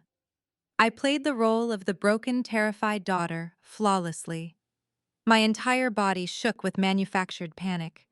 I gasped for air, actively hyperventilating, letting the carefully constructed facade of the invincible corporate titan crumble into a pathetic, desperate mess directly at their feet. Sylvia gasped, her voice laced with a sudden, sickening thrill that she could not quite hide. She rushed forward, kneeling awkwardly in her designer dress, and placed a heavy hand on my shaking shoulder. She was playing the role of the comforting mother, but her eyes practically danced with victory. "Oh, my poor girl, just let it out. We know exactly how much pressure you have been under today. It is okay to finally admit you need our help." I looked up, making sure my expensive mascara was smeared perfectly beneath my eyes, tracking dark lines down my pale cheeks. I stared directly at Trey. He was standing tall over me, looking down with an expression of pure, unadulterated ecstasy. This was the exact moment he had dreamed of since the day he married my sister and realized how much more money I made than him. The brilliant self-made millionaire, the woman who had always seen right through his cheap suits and fake charm, was currently sobbing on the floor, begging for his ultimate mercy. "Please, Trey," I choked out, forcing my voice to crack and tremble with raw desperation. "Please, you have to stop this. You have to make the SEC investigation go away. I cannot go to federal prison. I cannot lose my trading licenses and my clients. I will not survive being locked in a cell." Trey took a slow, deliberate sip of his water. He took his absolute time, savoring every single second of my degradation. He stepped closer, the polished toes of his expensive Italian loafers stopping just inches from my trembling knees. "I told you, Sienna," he said, his voice dripping with condescending absolute authority. "I hold the keys to your entire future. But you had to push me. You had to act like you were completely untouchable. You had to freeze Brittany out and treat us like we were nothing but parasites dragging you down. You won, Trey." I cried out, grabbing the hem of his tailored suit jacket like a terrified child grasping for a lifeline. I fed his massive, fragile ego exactly what it was starving for, inflating his sense of power to astronomical heights. "You are so much smarter than me. You outplayed me on every single level. I did not see the firewall. I did not see the whistleblower complaint coming. I thought I could control the situation, but you were 10 steps ahead of me the entire time. You have absolute power over my career. Please just call your contacts in Washington. Make the forged emails vanish. I am begging you to save my life." The verbal validation hit him like a physical rush. I could literally see his chest puff out beneath his crisp shirt. He looked over at Gregory, flashing a brilliant, predatory smile. My father simply nodded in profound agreement, completely validating Trey's dominance over his own flesh and blood. Brittany walked slowly into my line of sight. She stood right next to Trey, her arms crossed tightly over her silk robe, her smug, venomous smile stretching from ear to ear. "This is exactly what happens when you forget where you came from, Sienna," she sneered, her voice laced with vicious delight. "You thought you were better than us because you have a fancy corner office and an expensive degree. But at the end of the day, you are absolutely nothing without this family protecting you. And now you have to pay the toll to get back in our good graces." I nodded frantically, keeping my eyes wide and perfectly terrified. "I surrender," I sobbed, letting my head drop back down toward the marble floor in utter defeat. "I will give you everything you want," I concede. Trey crouched down so he was perfectly eye level with me. He reached out and grabbed my chin with a firm, punishing grip, forcing me to look directly into his arrogant face. 30% equity, he demanded sharply, making sure there was no room for negotiation. "Yes," I gasped, tears streaming freely down my face. "30%. I will authorize the blind trust transfer to your private firm the second the banks open on Monday morning. You will have the capital. Just do not leak those emails to the financial press." And the house, he pressed, his grip tightening slightly on my jaw to emphasize his dominance. "You take the $2 million mortgage completely into your name by tomorrow afternoon. You pay the monthly premiums without a single complaint. Brittany and I live here for the rest of our lives, rent-free, with zero interference or judgment from you. I will sign the legal transfer tonight," I whispered, my voice sounding completely hollow and broken. "I will assume all the debt. The estate is yours. Just save me, Trey. Please just make the phone call and save me." Trey let go of my chin and stood back up, towering over my crumpled form. He looked at my parents, who were practically glowing with relief and deep satisfaction. The natural order of their toxic family hierarchy had been fully restored. The rebellious, independent daughter had been violently brought to heel, permanently enslaved to finance their luxurious, fraudulent delusion. "Good girl," Trey said softly, a sickeningly sweet smile plastered on his face. "I will make the call tonight. The SEC investigation will be quietly dismantled by tomorrow afternoon. But if you ever try to cross me or disrespect your sister again, Sienna, I will not hesitate to ruin you permanently. Welcome back to the family." They turned their backs on me in unison, walking together toward the kitchen to pour another round of celebratory drinks and toast to their brilliant victory. They left me kneeling on the floor of the foyer, completely convinced they had shattered my spirit and secured their empire forever. They did not see my shaking hands slowly steady.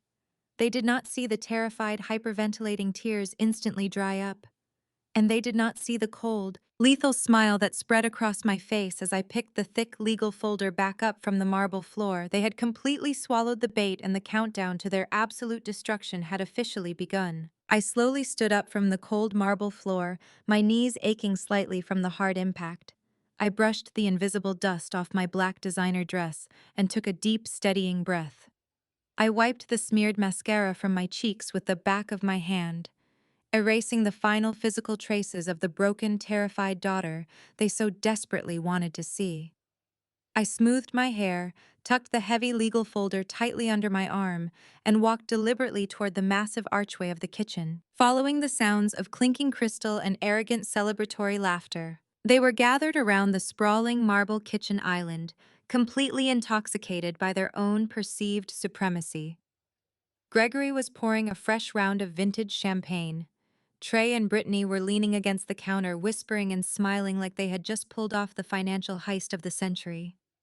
Sylvia was already aggressively tapping on her tablet, browsing luxury European vacation packages, mentally spending the 30% equity I had just promised to surrender. I stepped into the brightly lit kitchen, clearing my throat loudly.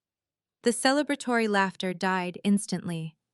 Four pairs of eyes snapped toward me, highly annoyed by my sudden reappearance, fully expecting another round of desperate, pathetic groveling. I kept my head slightly bowed, flawlessly maintaining the illusion of absolute crushing defeat. But as I spoke, I injected a tiny, calculated sliver of my usual professional steel back into my voice. I am willing to sign everything I said, softly, looking directly into Trey's eyes. I will give you the 30% equity, and I will take full legal ownership of this $2 million mortgage. But there is one condition. Trey slammed his crystal champagne flute down on the marble counter, his predatory smile vanishing in an instant. A condition, he sneered, taking an aggressive step toward me. I do not think you are in any position to negotiate terms, Sienna. You have until tomorrow evening to sign those exact papers, or I leak those forged emails to the press and ruin your entire life. I am not negotiating the terms, Trey, I replied quickly, holding up a shaking hand to placate him. I am trying to protect you. I am trying to protect the actual transfer of the assets. You are demanding a massive sum of capital. 30% of my personal portfolio is an 8-figure transaction.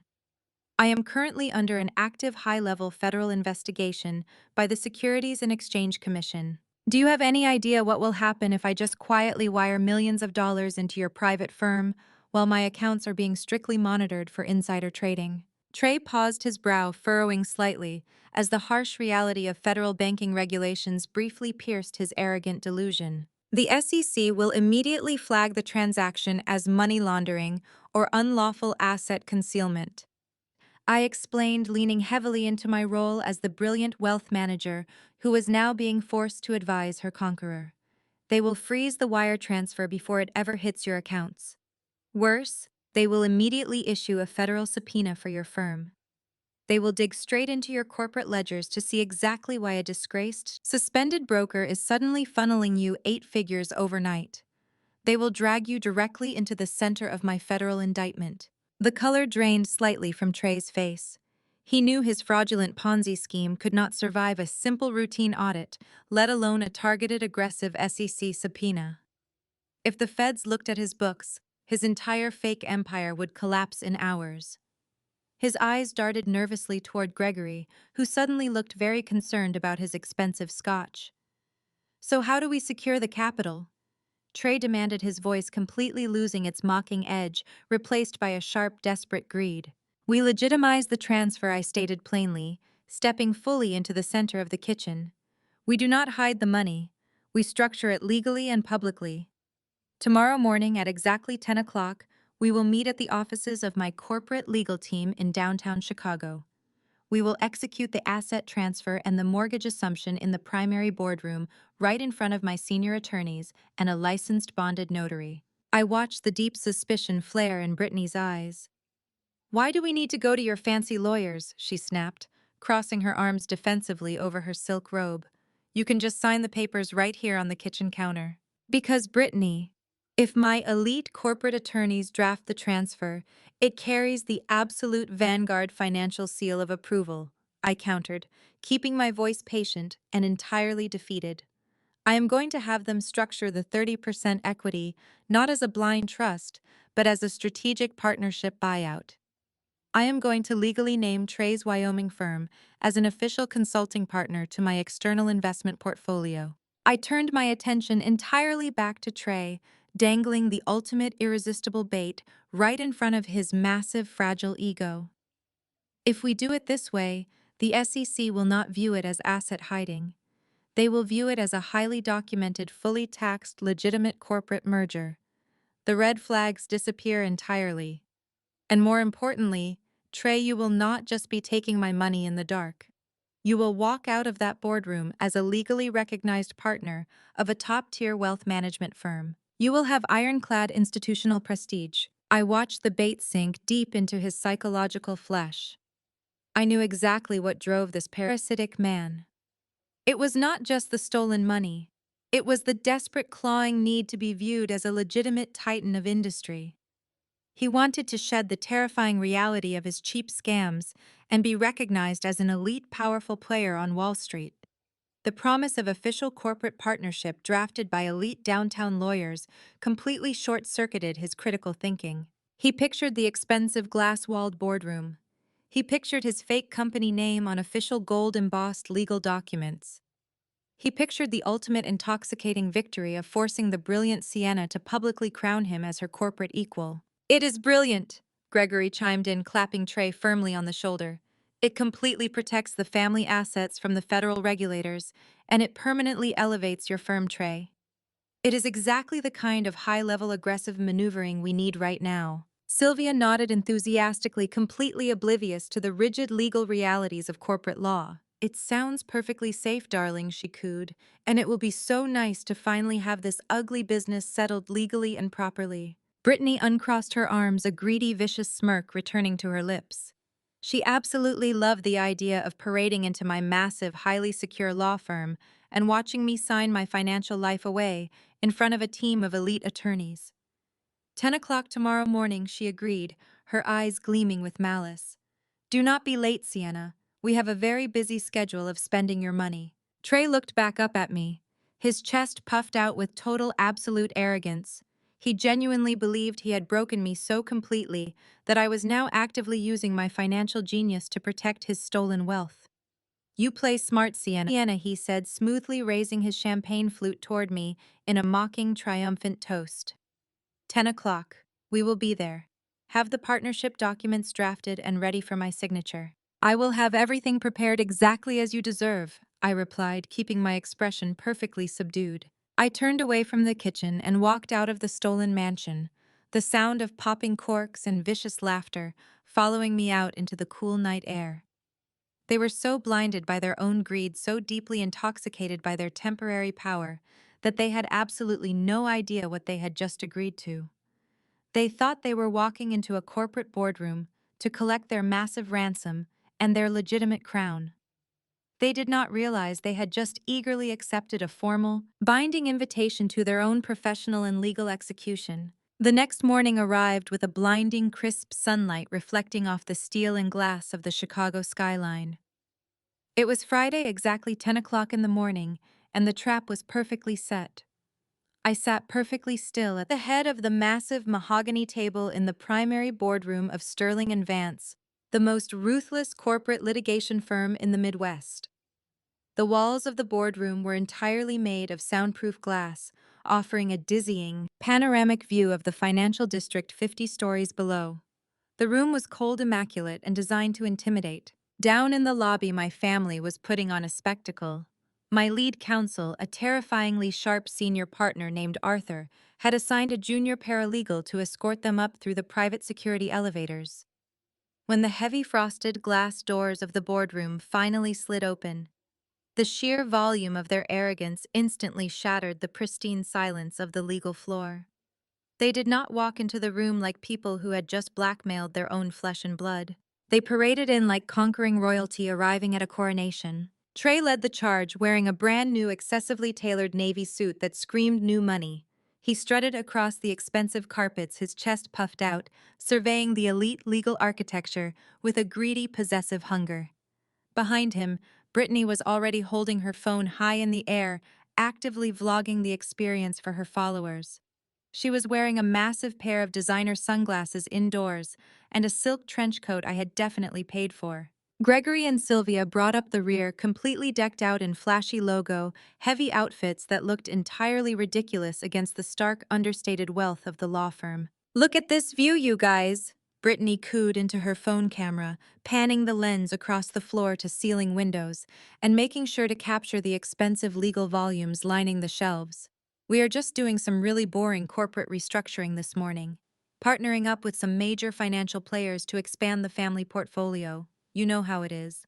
Always leveling up. She giggled her fake influencer laugh and ended the recording, completely ignoring the fact that she was standing in the exact room where I was supposedly signing away my financial freedom to keep myself out of federal prison. Sylvia immediately gravitated toward the expansive window, clasping her hands together in absolute delight.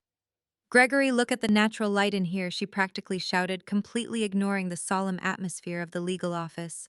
"You know, once the first round of the new equity funds clears next week, I want to completely gut the main floor of the estate. We need to rip out all of that dark Italian marble and replace it with something brighter. Maybe a seamless white quartz imported from Spain. The current aesthetic is just a little too aggressive for my taste." Gregory nodded, already pulling a silver flask from his coat pocket and pouring a splash of scotch into one of the crystal water glasses sitting on the boardroom table. "We have the capital to do whatever you want now, Sylvia," he announced loudly, taking a confident sip. "The days of compromising on the house are officially over." Trey did not bother looking out the window. He was entirely focused on claiming his territory. He walked directly to the opposite end of the long mahogany table, gripping the back of the heavy leather executive chair. He tested its weight, smiled with deep satisfaction, and sat down aggressively, claiming the position of power directly across from me. He leaned back, steepled his fingers, and looked around the room with the unearned confidence of a billionaire CEO. He snapped his fingers at the junior paralegal who had escorted them up. "Hey, sweetheart," Trey barked, his tone dripping with condescending authority. "Get me a double espresso black. And bring a tray of sparkling water for the rest of my partners. We have a lot of dense paperwork to get through this morning." The paralegal blinked, entirely unaccustomed to being spoken to, like a cheap diner waitress in this building. She looked at me for confirmation. I gave her a tiny, barely perceptible nod. She turned on her heel and exited the glass boardroom, the doors sliding shut and sealing my family inside the soundproof chamber. I had not said a single word since they walked in. I simply sat at the head of the table wearing a severe, perfectly tailored white suit, my hands folded neatly on the polished wood. I was the picture of complete icy defeat. I watched them measure the curtains, drink the water, and claim the chairs. They were so deeply infected by their own greed that they completely failed to notice the total lack of tension in my posture. They failed to notice that I was not shaking, I was not crying, and I was not begging. "Well," Sienna Trey announced, leaning forward and resting his elbows on the expensive table, "let us get this over with. I have a very busy afternoon of reallocating our new assets. Where is this elite legal team you bragged about? I want to see the partnership agreements immediately. I want to make sure your lawyers did not try to hide any clever little loopholes in the equity transfer." Before I could answer, the frosted glass doors slid open one final time. Arthur, my senior corporate counsel, stepped into the room. He was a tall, imposing man in his late 50s, carrying an aura of absolute crushing legal authority. He did not introduce himself. He did not offer to shake Trey's hand. He did not even acknowledge my parents or my sister. He simply walked with heavy, deliberate steps toward the center of the table, carrying a massive, towering stack of legal documents encased in thick black binders. Arthur stopped right next to Trey's chair. The sheer physical presence of the senior attorney immediately sucked the arrogant air right out of the room. Sylvia stopped talking about imported Spanish quartz. Gregory slowly lowered his glass of scotch. Brittany slipped her phone into her pocket, suddenly looking very small in her oversized silk coat. Arthur did not smile. He placed the massive stack of black binders directly in front of Trey. The heavy thud of the documents hitting the mahogany table echoed like a gunshot in the silent room. "Mr. Trey Miller." Arthur stated, his voice a deep, gravelly baritone that commanded absolute terrifying compliance. "I am Arthur Vance, senior managing partner of this firm. You have requested a formal, legally binding restructuring of the $2 million mortgage attached to the Oakwood Reserve estate. You have also demanded a blind trust transfer of 30% equity from my client's personal investment portfolio directly into your private Wyoming-based limited liability corporation. Trey swallowed hard, sitting up slightly straighter in his stolen executive chair. He tried to maintain his arrogant facade, nodding slowly. That is correct, Arthur. We are executing a strategic partnership. I assume you have all the necessary paperwork ready for my signature. We have prepared everything exactly as requested, Arthur replied flatly, his cold eyes burning holes directly through Trey's cheap confidence. The documents in front of you contain the complete, irrevocable transfer of the mortgage debt and the authorization for the 8-figure capital wire. However, before my client signs away a third of her net worth and absorbs your massive real estate liabilities, federal banking regulations require us to execute a mandatory financial transparency protocol. Trey frowned, a tiny flicker of genuine panic finally breaking through his smug expression. A transparency protocol. What exactly does that mean? We agreed this was a private internal family transfer. Arthur placed a single manicured hand flat on the top of the black binders. It means, Mr. Miller, that before we legally authorize the release of these funds, you are required to verify the absolute legitimacy of your own financial standing. You are about to sign binding corporate documents in a federal jurisdiction. I suggest you open the first binder. The calm before the storm was officially over. The trap had slammed completely shut, locking them inside a soundproof glass box, suspended 50 stories in the air. Trey stared down at the heavy black binder, completely unaware that he was about to open the undeniable forensic documentation of his own absolute destruction. Trey stared at the heavy black binder. Arthur's warning hung in the cold, soundproof air of the glass boardroom, heavy with implied threat. For a fraction of a second, a tiny flicker of genuine hesitation crossed Trey's face. He looked at the dense, intimidating legal text practically overflowing from the edges of the binder. But his colossal arrogance and desperate, suffocating greed quickly extinguished that tiny spark of survival instinct. He did not see a meticulously crafted trap. He only saw bureaucratic red tape. He saw the final annoying hurdle standing between him and an 8-figure payday. Is that what this grand production is about? Trey laughed, a sharp, highly dismissive sound that echoed off the glass walls. Standard corporate compliance. You lawyers love to make a massive dramatic spectacle out of basic regulatory boilerplate. I run a highly exclusive private investment firm, Arthur. My financial standing is absolutely impeccable. I do not need to sit here and read through 300 pages of your firm's generic transparency clauses to prove I am solvent. I just need the wire transfer authorized. Arthur did not blink. His expression remained carved from solid granite. He simply reached out and flipped the heavy cover of the first binder open. He bypassed the dense, highly detailed forensic ledgers hidden in the bulk of the pages and turned directly to the final section, revealing a series of documents marked with bright yellow signature tabs. As you wish, Mr. Miller, Arthur said, his gravelly voice entirely devoid of emotion. If you choose to waive your right to formally review the disclosures and attestations contained within this binding agreement, you may proceed directly to the execution phase. Sign next to every yellow tab to authorize the strategic partnership, legally assume the real estate liability, and certify your financial transparency under penalty of federal perjury. Trey pulled a heavy gold-plated fountain pen from the inside pocket of his newly tailored suit. He did not even glance at the paragraphs of tiny, dense legal print positioned just above the signature lines.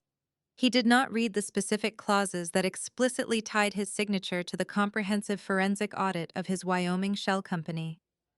He was entirely blinded by the promise of the 30% equity transfer. He aggressively dragged the gold pen across the heavy parchment paper, signing his name with massive, sweeping flourishes. Page after page, tab after tab, he gleefully authorized his own absolute destruction without reading a single word. When Trey finished the final page, he slid the heavy binder across the polished mahogany table toward my father.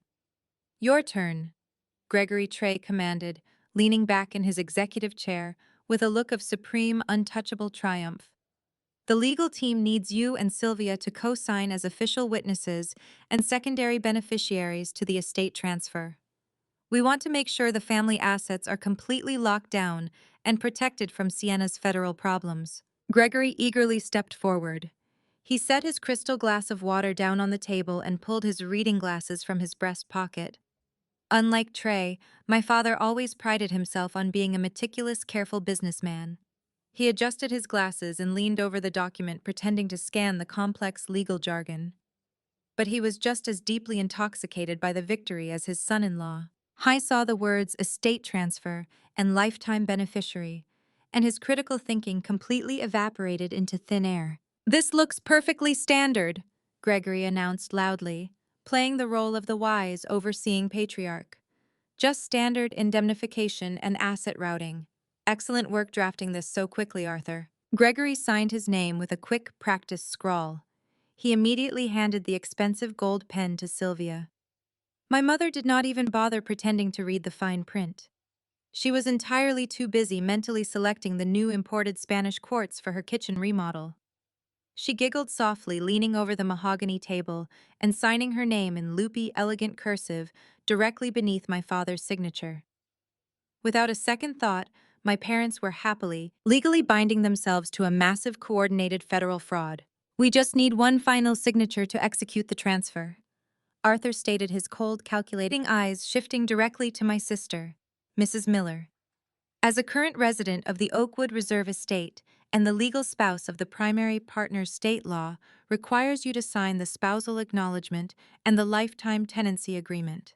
Brittany rolled her eyes dramatically, sighing, as if the entire highly sensitive legal process was a massive, boring inconvenience to her morning schedule. She walked slowly over to the table, her oversized silk coat swishing around her legs. She did not ask for Trey's pen.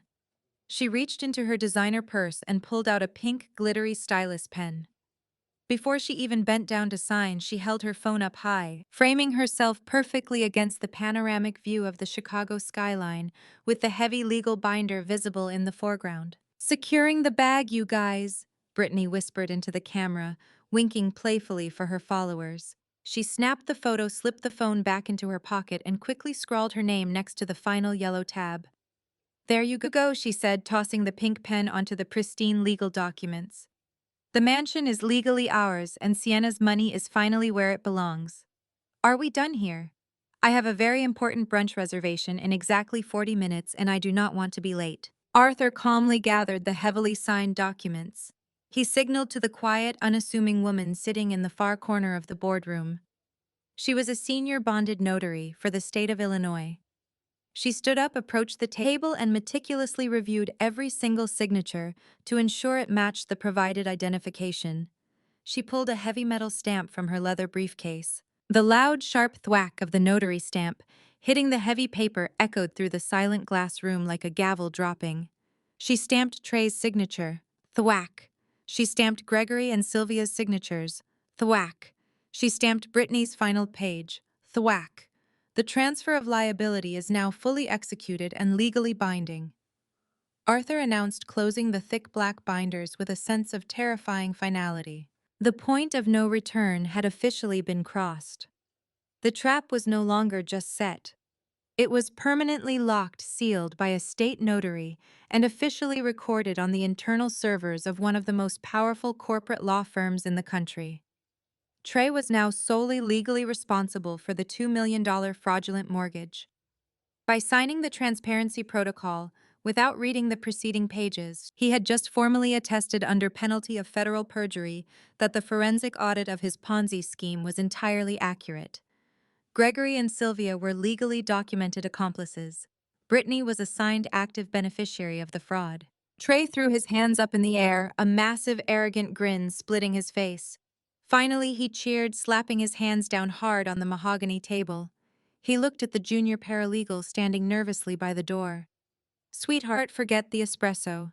Bring in a bottle of the absolute most expensive champagne you have in this building.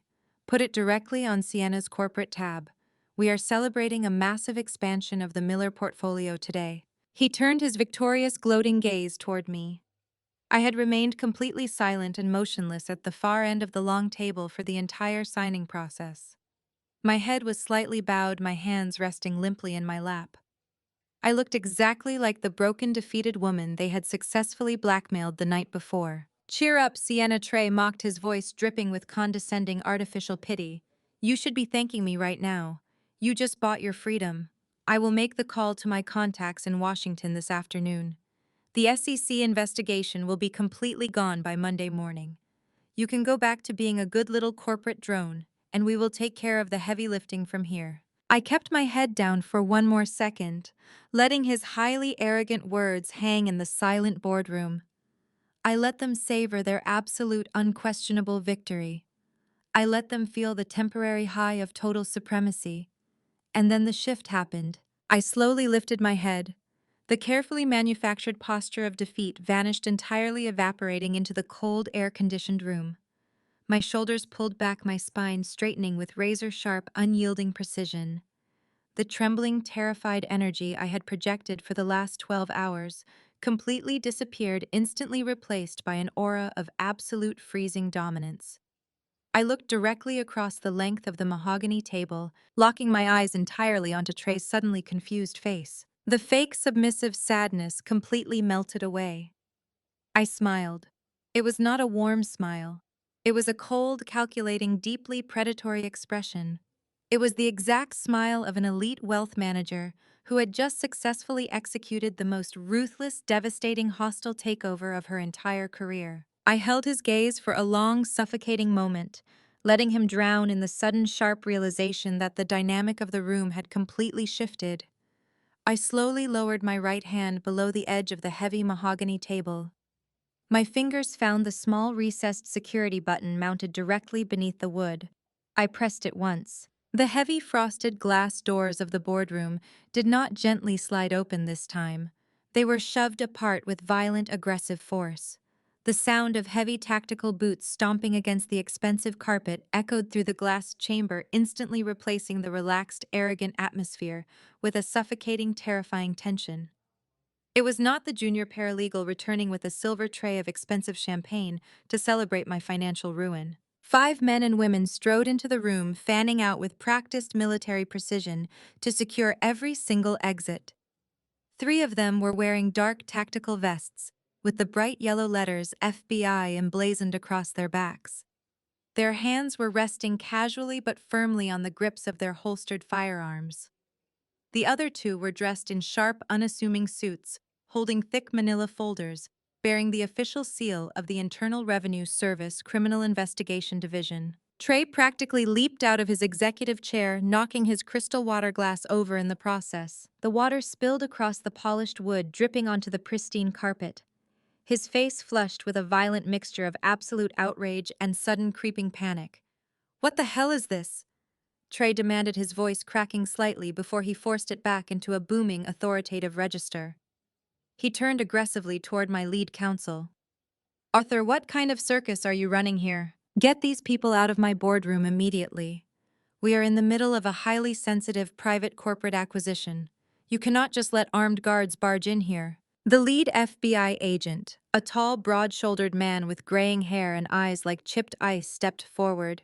He completely ignored Trey's desperate outburst. He did not look at my parents, who were suddenly frozen in their seats, staring at the armed federal agents in absolute paralyzed horror. He did not look at Brittany, who had dropped her phone onto the floor, her smug influencer facade shattering into a million jagged pieces. The agent looked directly at me. "We received your security signal, Miss Mason," the agent stated firmly, his voice calm and entirely professional. "Are the legal attestations fully executed and notarized by the state official?" I did not break eye contact with Trey. "They are fully executed, Agent Miller," I replied, my voice smooth and perfectly steady.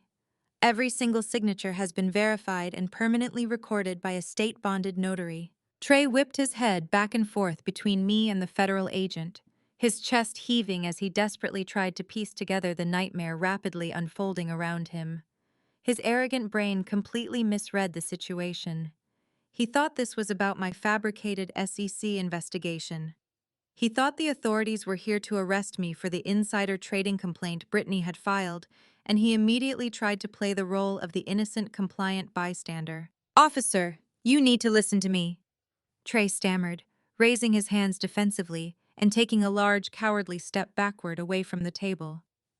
"I have absolutely nothing to do with this woman's illegal trading activities."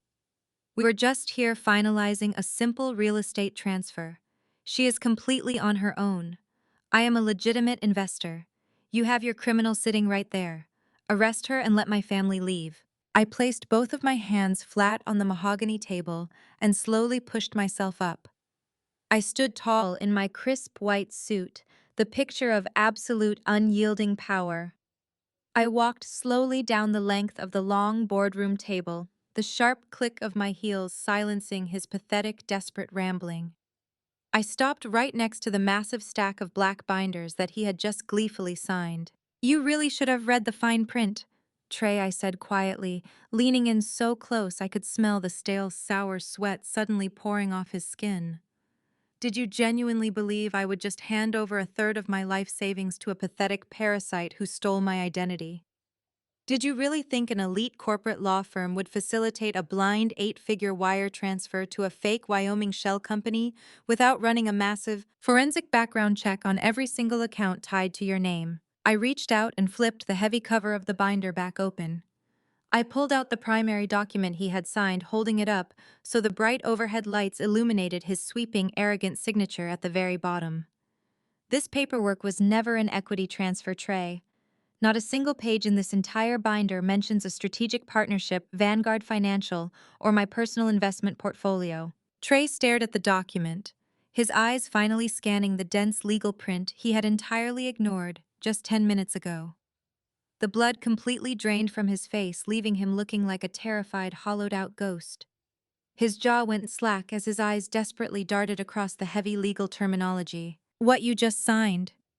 I continued, my voice cutting through the silent room, like a serrated blade was an irrevocable, legally binding confession of ownership.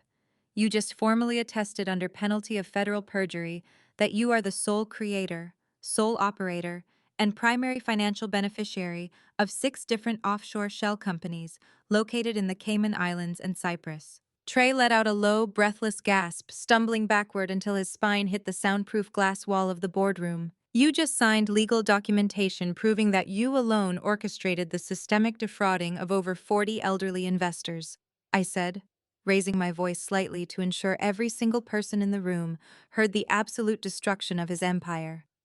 "You claim total unshared responsibility for the $10 million in missing capital that you actively laundered through those shell companies. You provided a sworn legal roadmap showing exactly how you stole those funds to pay for your leased cars, your designer suits, your fraudulent mortgage, and a very specific secret townhouse in Atlanta, Georgia."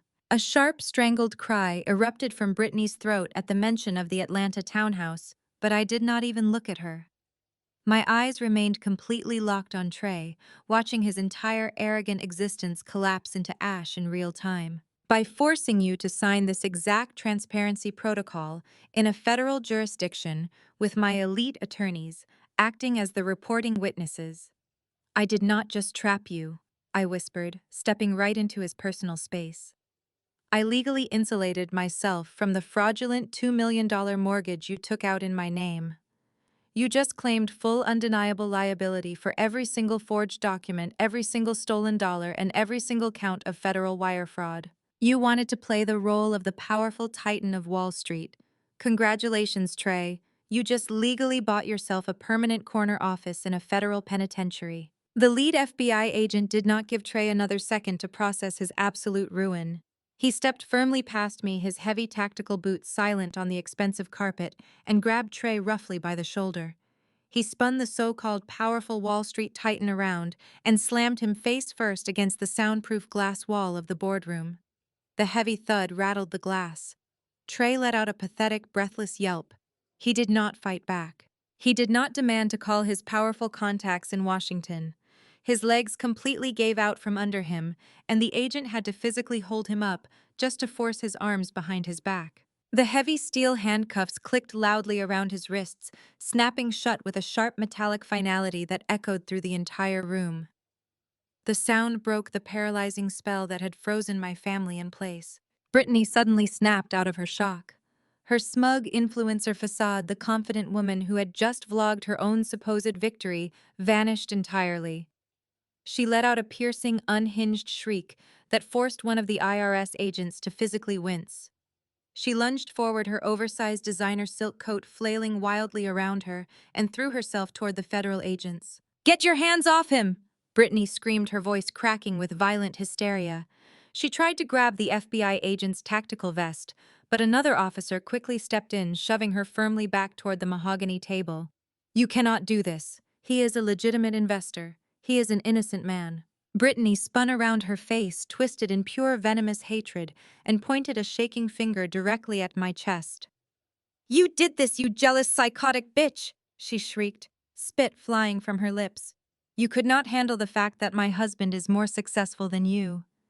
You could not stand that I have a perfect marriage and a beautiful life, so you fabricated this entire ridiculous setup to frame him. Trey is a good man. He is a brilliant provider. I was only trying to protect this family from your toxic, selfish behavior." I did not raise my voice. I did not flinch at her pathetic, desperate insults. I simply turned around, walked slowly over to my leather tote bag sitting on a side chair, and unclasped the gold hardware. I reached inside and pulled out a thick, heavy manila envelope. I walked back to the center of the boardroom and slid the envelope smoothly across the polished mahogany table. It glided effortlessly, stopping right at the edge of the wood directly in front of Brittany's designer purse. "Hi is a brilliant provider, Brittany," I said, my voice completely devoid of any emotion, cold and flat as a frozen lake. "He is a highly dedicated family man, just not for you." Brittany stared at the manila envelope as if it were a live explosive. Her breathing became rapid and shallow. Her hands shook violently as she reached out and tore the paper flap open. She tipped the envelope upside down. A thick stack of glossy, high-resolution photographs and official state documents spilled out, spreading across the table, right next to the binder that had just condemned her husband to federal prison. I watched her eyes dart across the images. The first photograph was a crystal-clear shot of Chloe, the beautiful young woman, standing on the front porch of the luxury townhouse in Atlanta that my stolen credit had quietly funded.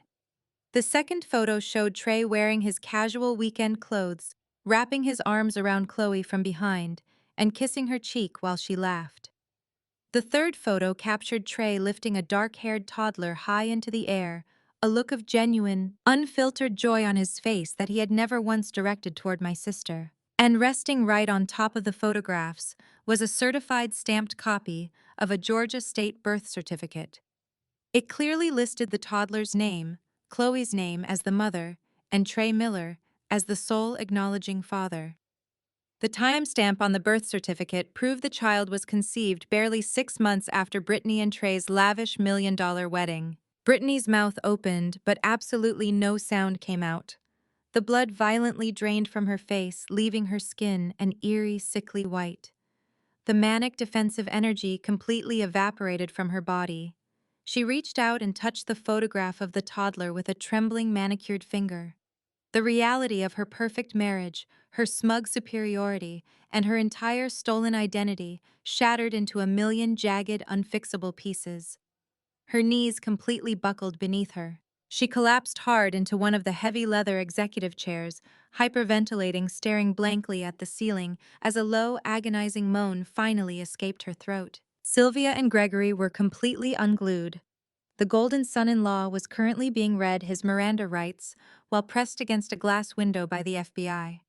Their favorite perfect daughter was completely catatonic in a chair, destroyed by the undeniable proof of a secret second family. Sylvia rushed around the table, her designer heels clicking frantically.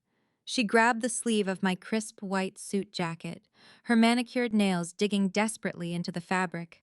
"Sienna, please," Sylvia begged, hot tears completely ruining her expensive makeup. "You have to stop this right now. Tell these men it is a massive misunderstanding. Use your corporate lawyers. Use your Vanguard money. We can post his bail. We can pay the federal fines. Just make this stop.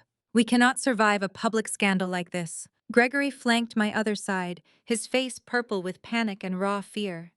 He was no longer the arrogant patriarch dictating terms. He was a terrified old man, watching his entire legacy burn to the ground. "Sienna, listen to your mother," he demanded, though his voice shook uncontrollably. "Family protects family. We are sorry about the mortgage, okay? We will give you the house back. Just write the check and fix this nightmare." I looked down at my mother's hands clutching my sleeve.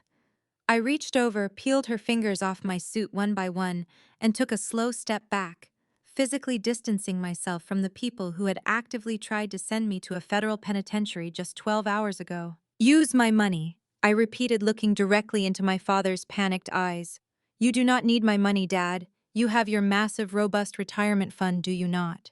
You have the millions of dollars you spent decades building.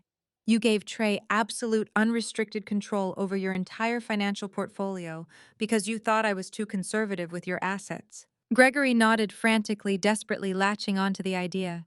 Yes, exactly. We can liquidate my private accounts. We can drain the mutual funds today and use the capital to hire a criminal defense team for Trey. We have millions in reserve. I shook my head slowly, a grim, humorless smile touching the corners of my mouth. You have absolutely nothing to liquidate, Dad. Gregory froze.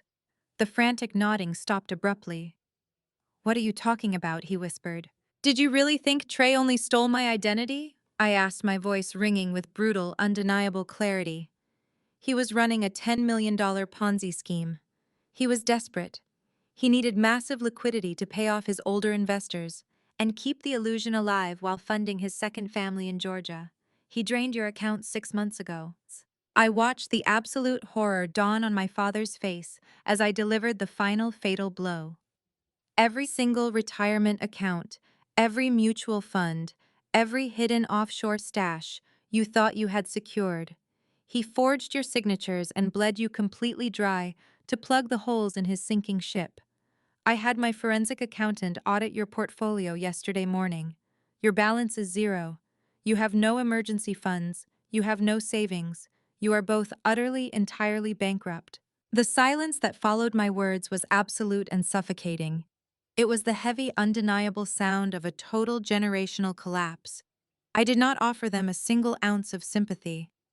I simply turned my back on their gaping, horrified faces, picked up my leather tote bag, and walked out of the glass boardroom without a single backward glance, leaving them to the armed federal agents and the smoldering ashes of their own greed.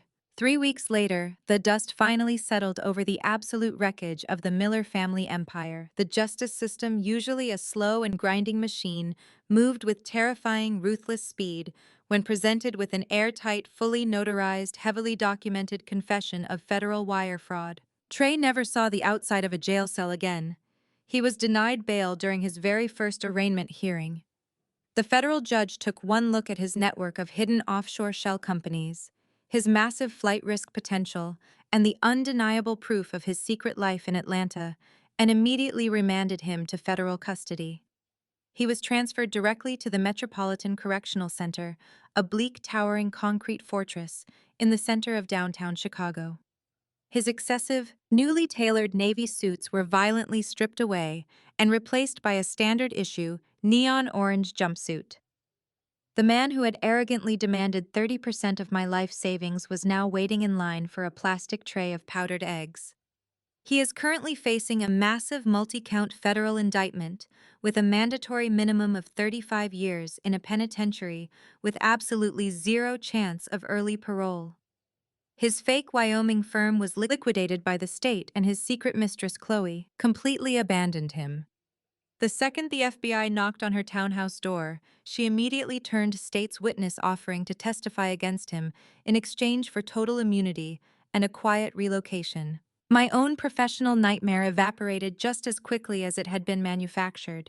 The FBI Cybercrimes Division formally handed over Trey's unredacted digital ledgers and seized servers directly to the Securities and Exchange Commission. The forensic data proved beyond a shadow of a doubt that Trey had actively spoofed my IP address, bypassed the Vanguard firewall, and forged every single incriminating email using my stolen corporate credentials. The SEC immediately closed their investigation, issuing a formal, highly public letter of exoneration that completely cleared my name of any wrongdoing. The executives at Vanguard Financial were absolutely terrified of a massive, highly publicized wrongful termination lawsuit. The same global head of internal risk who had escorted me out of my office practically begged for a private meeting.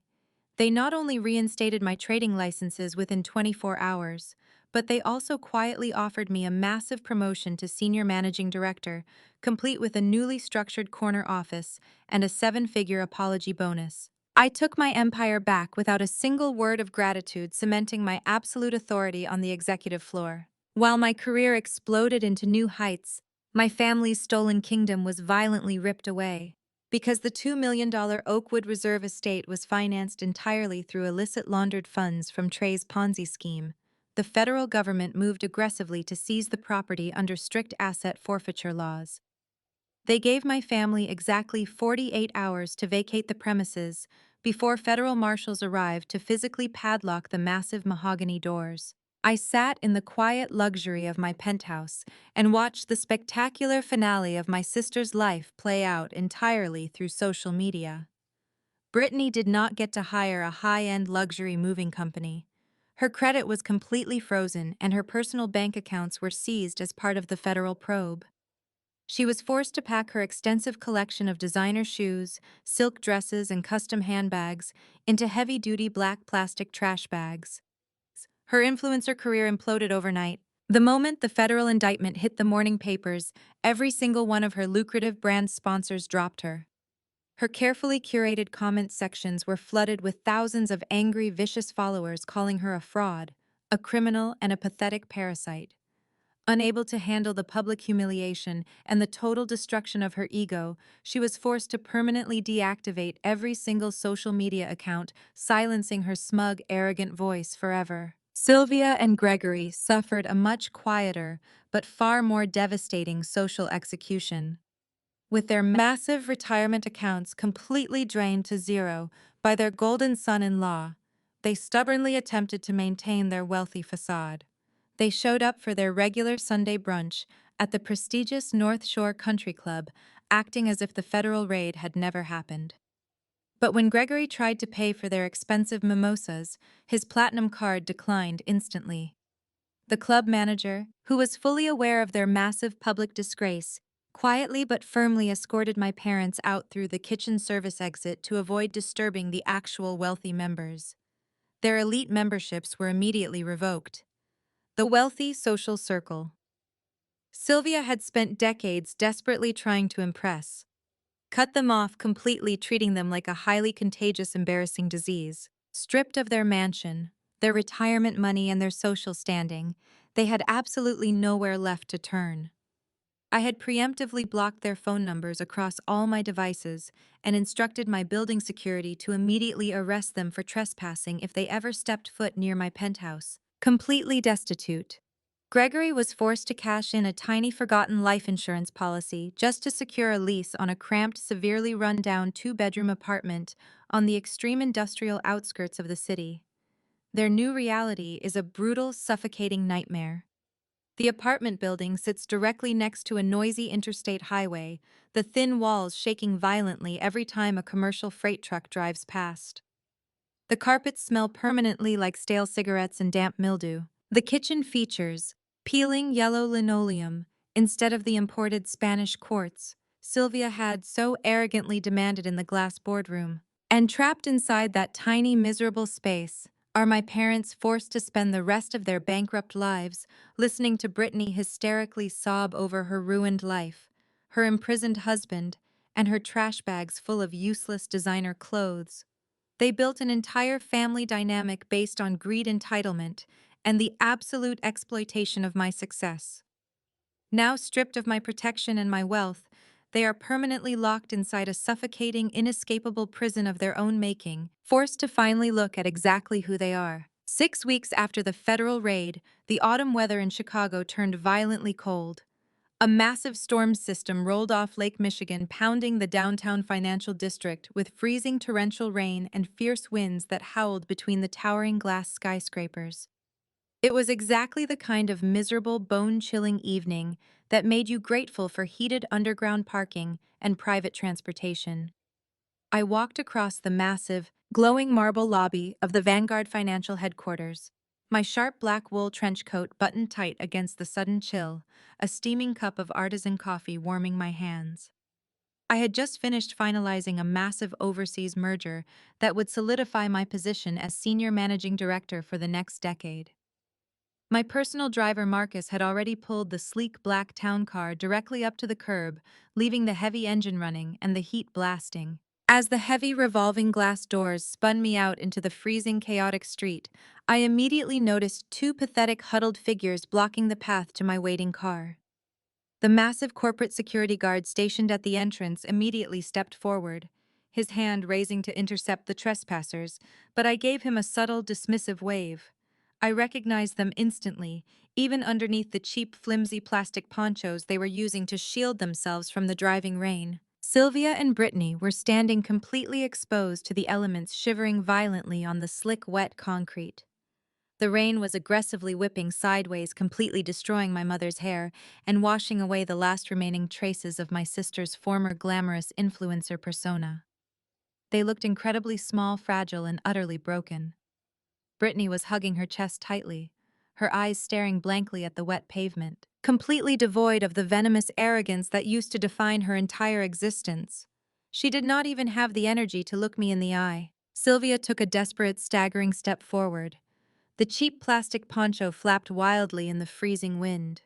Her face was gaunt, deeply lined with exhaustion, and the suffocating stress of living in extreme poverty. "Sienna, please," my mother choked out, her voice barely audible over the loud, roaring traffic and the heavy rain. She reached a shaking, freezing hand out toward the sleeve of my expensive coat. But I took a calculated, precise step backward, keeping a safe distance between my empire and their total ruin. "We did not want to come here," Sylvia sobbed, the freezing rain mixing heavily with her desperate tears. "We tried to call the office, but your assistants keep hanging up on us. Gregory cannot find any work, and the legal fees for Trey's preliminary hearings have completely drained the last few dollars we had hidden away.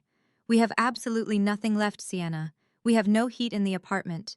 We just need a tiny loan, a few $100s. Just enough to buy groceries for the week and keep the lights on until the end of the month. Please, you are my daughter. You have so much money now. You cannot just leave us out here to starve." I stood perfectly still under the massive protective awning of the corporate building, the harsh glowing lights illuminating the stark, undeniable contrast between our two lives.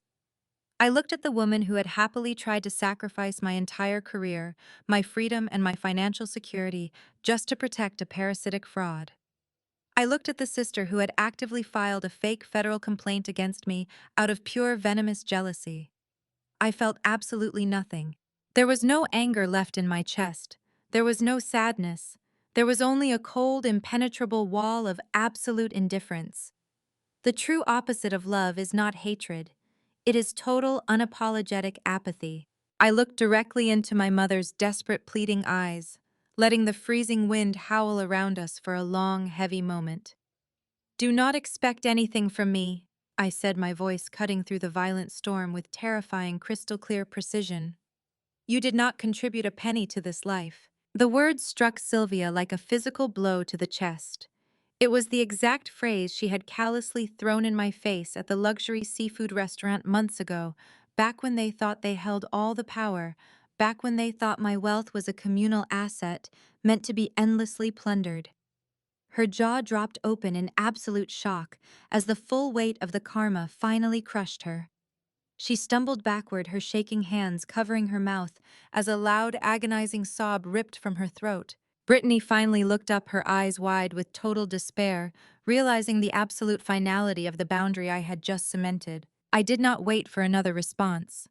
I turned my back on them, stepped smoothly off the curb, and slid into the warm, luxurious leather back seat of the waiting town car. Marcus immediately shut the heavy armored door, instantly cutting off the sound of the freezing rain and my mother's pathetic crying. I stared straight ahead as the driver smoothly merged into the heavy city traffic. I watched them shrink into tiny, irrelevant specks in the rearview mirror until they were completely swallowed by the dark, unforgiving city storm. I took a slow, deep breath, inhaling the quiet scent of expensive leather and absolute freedom. There is a profound, unmatched peace that comes with finally cutting toxic people out of your life, even when those people share your DNA. Society conditions women to be the constant caretakers, the endless forgivers, the soft landing pads for abusive family members who weaponize guilt to drain our resources. We are told that blood is thicker than water, that we must endure systematic disrespect and financial exploitation simply because of a shared last name. But the truth is, a biological connection is never a valid license for abuse. You do not owe your empire to the people who actively tried to burn it to the ground. Building your own wealth, securing your financial independence, and fiercely protecting your mental peace is the ultimate form of modern rebellion. When you stop financing your own disrespect, the parasites will naturally starve and fall away. Do not ever feel guilty for locking the heavy doors to the beautiful life you built with your own two hands. You are the sole architect of your reality, and you hold the absolute right to deny entry to anyone who refuses to respect the foundation.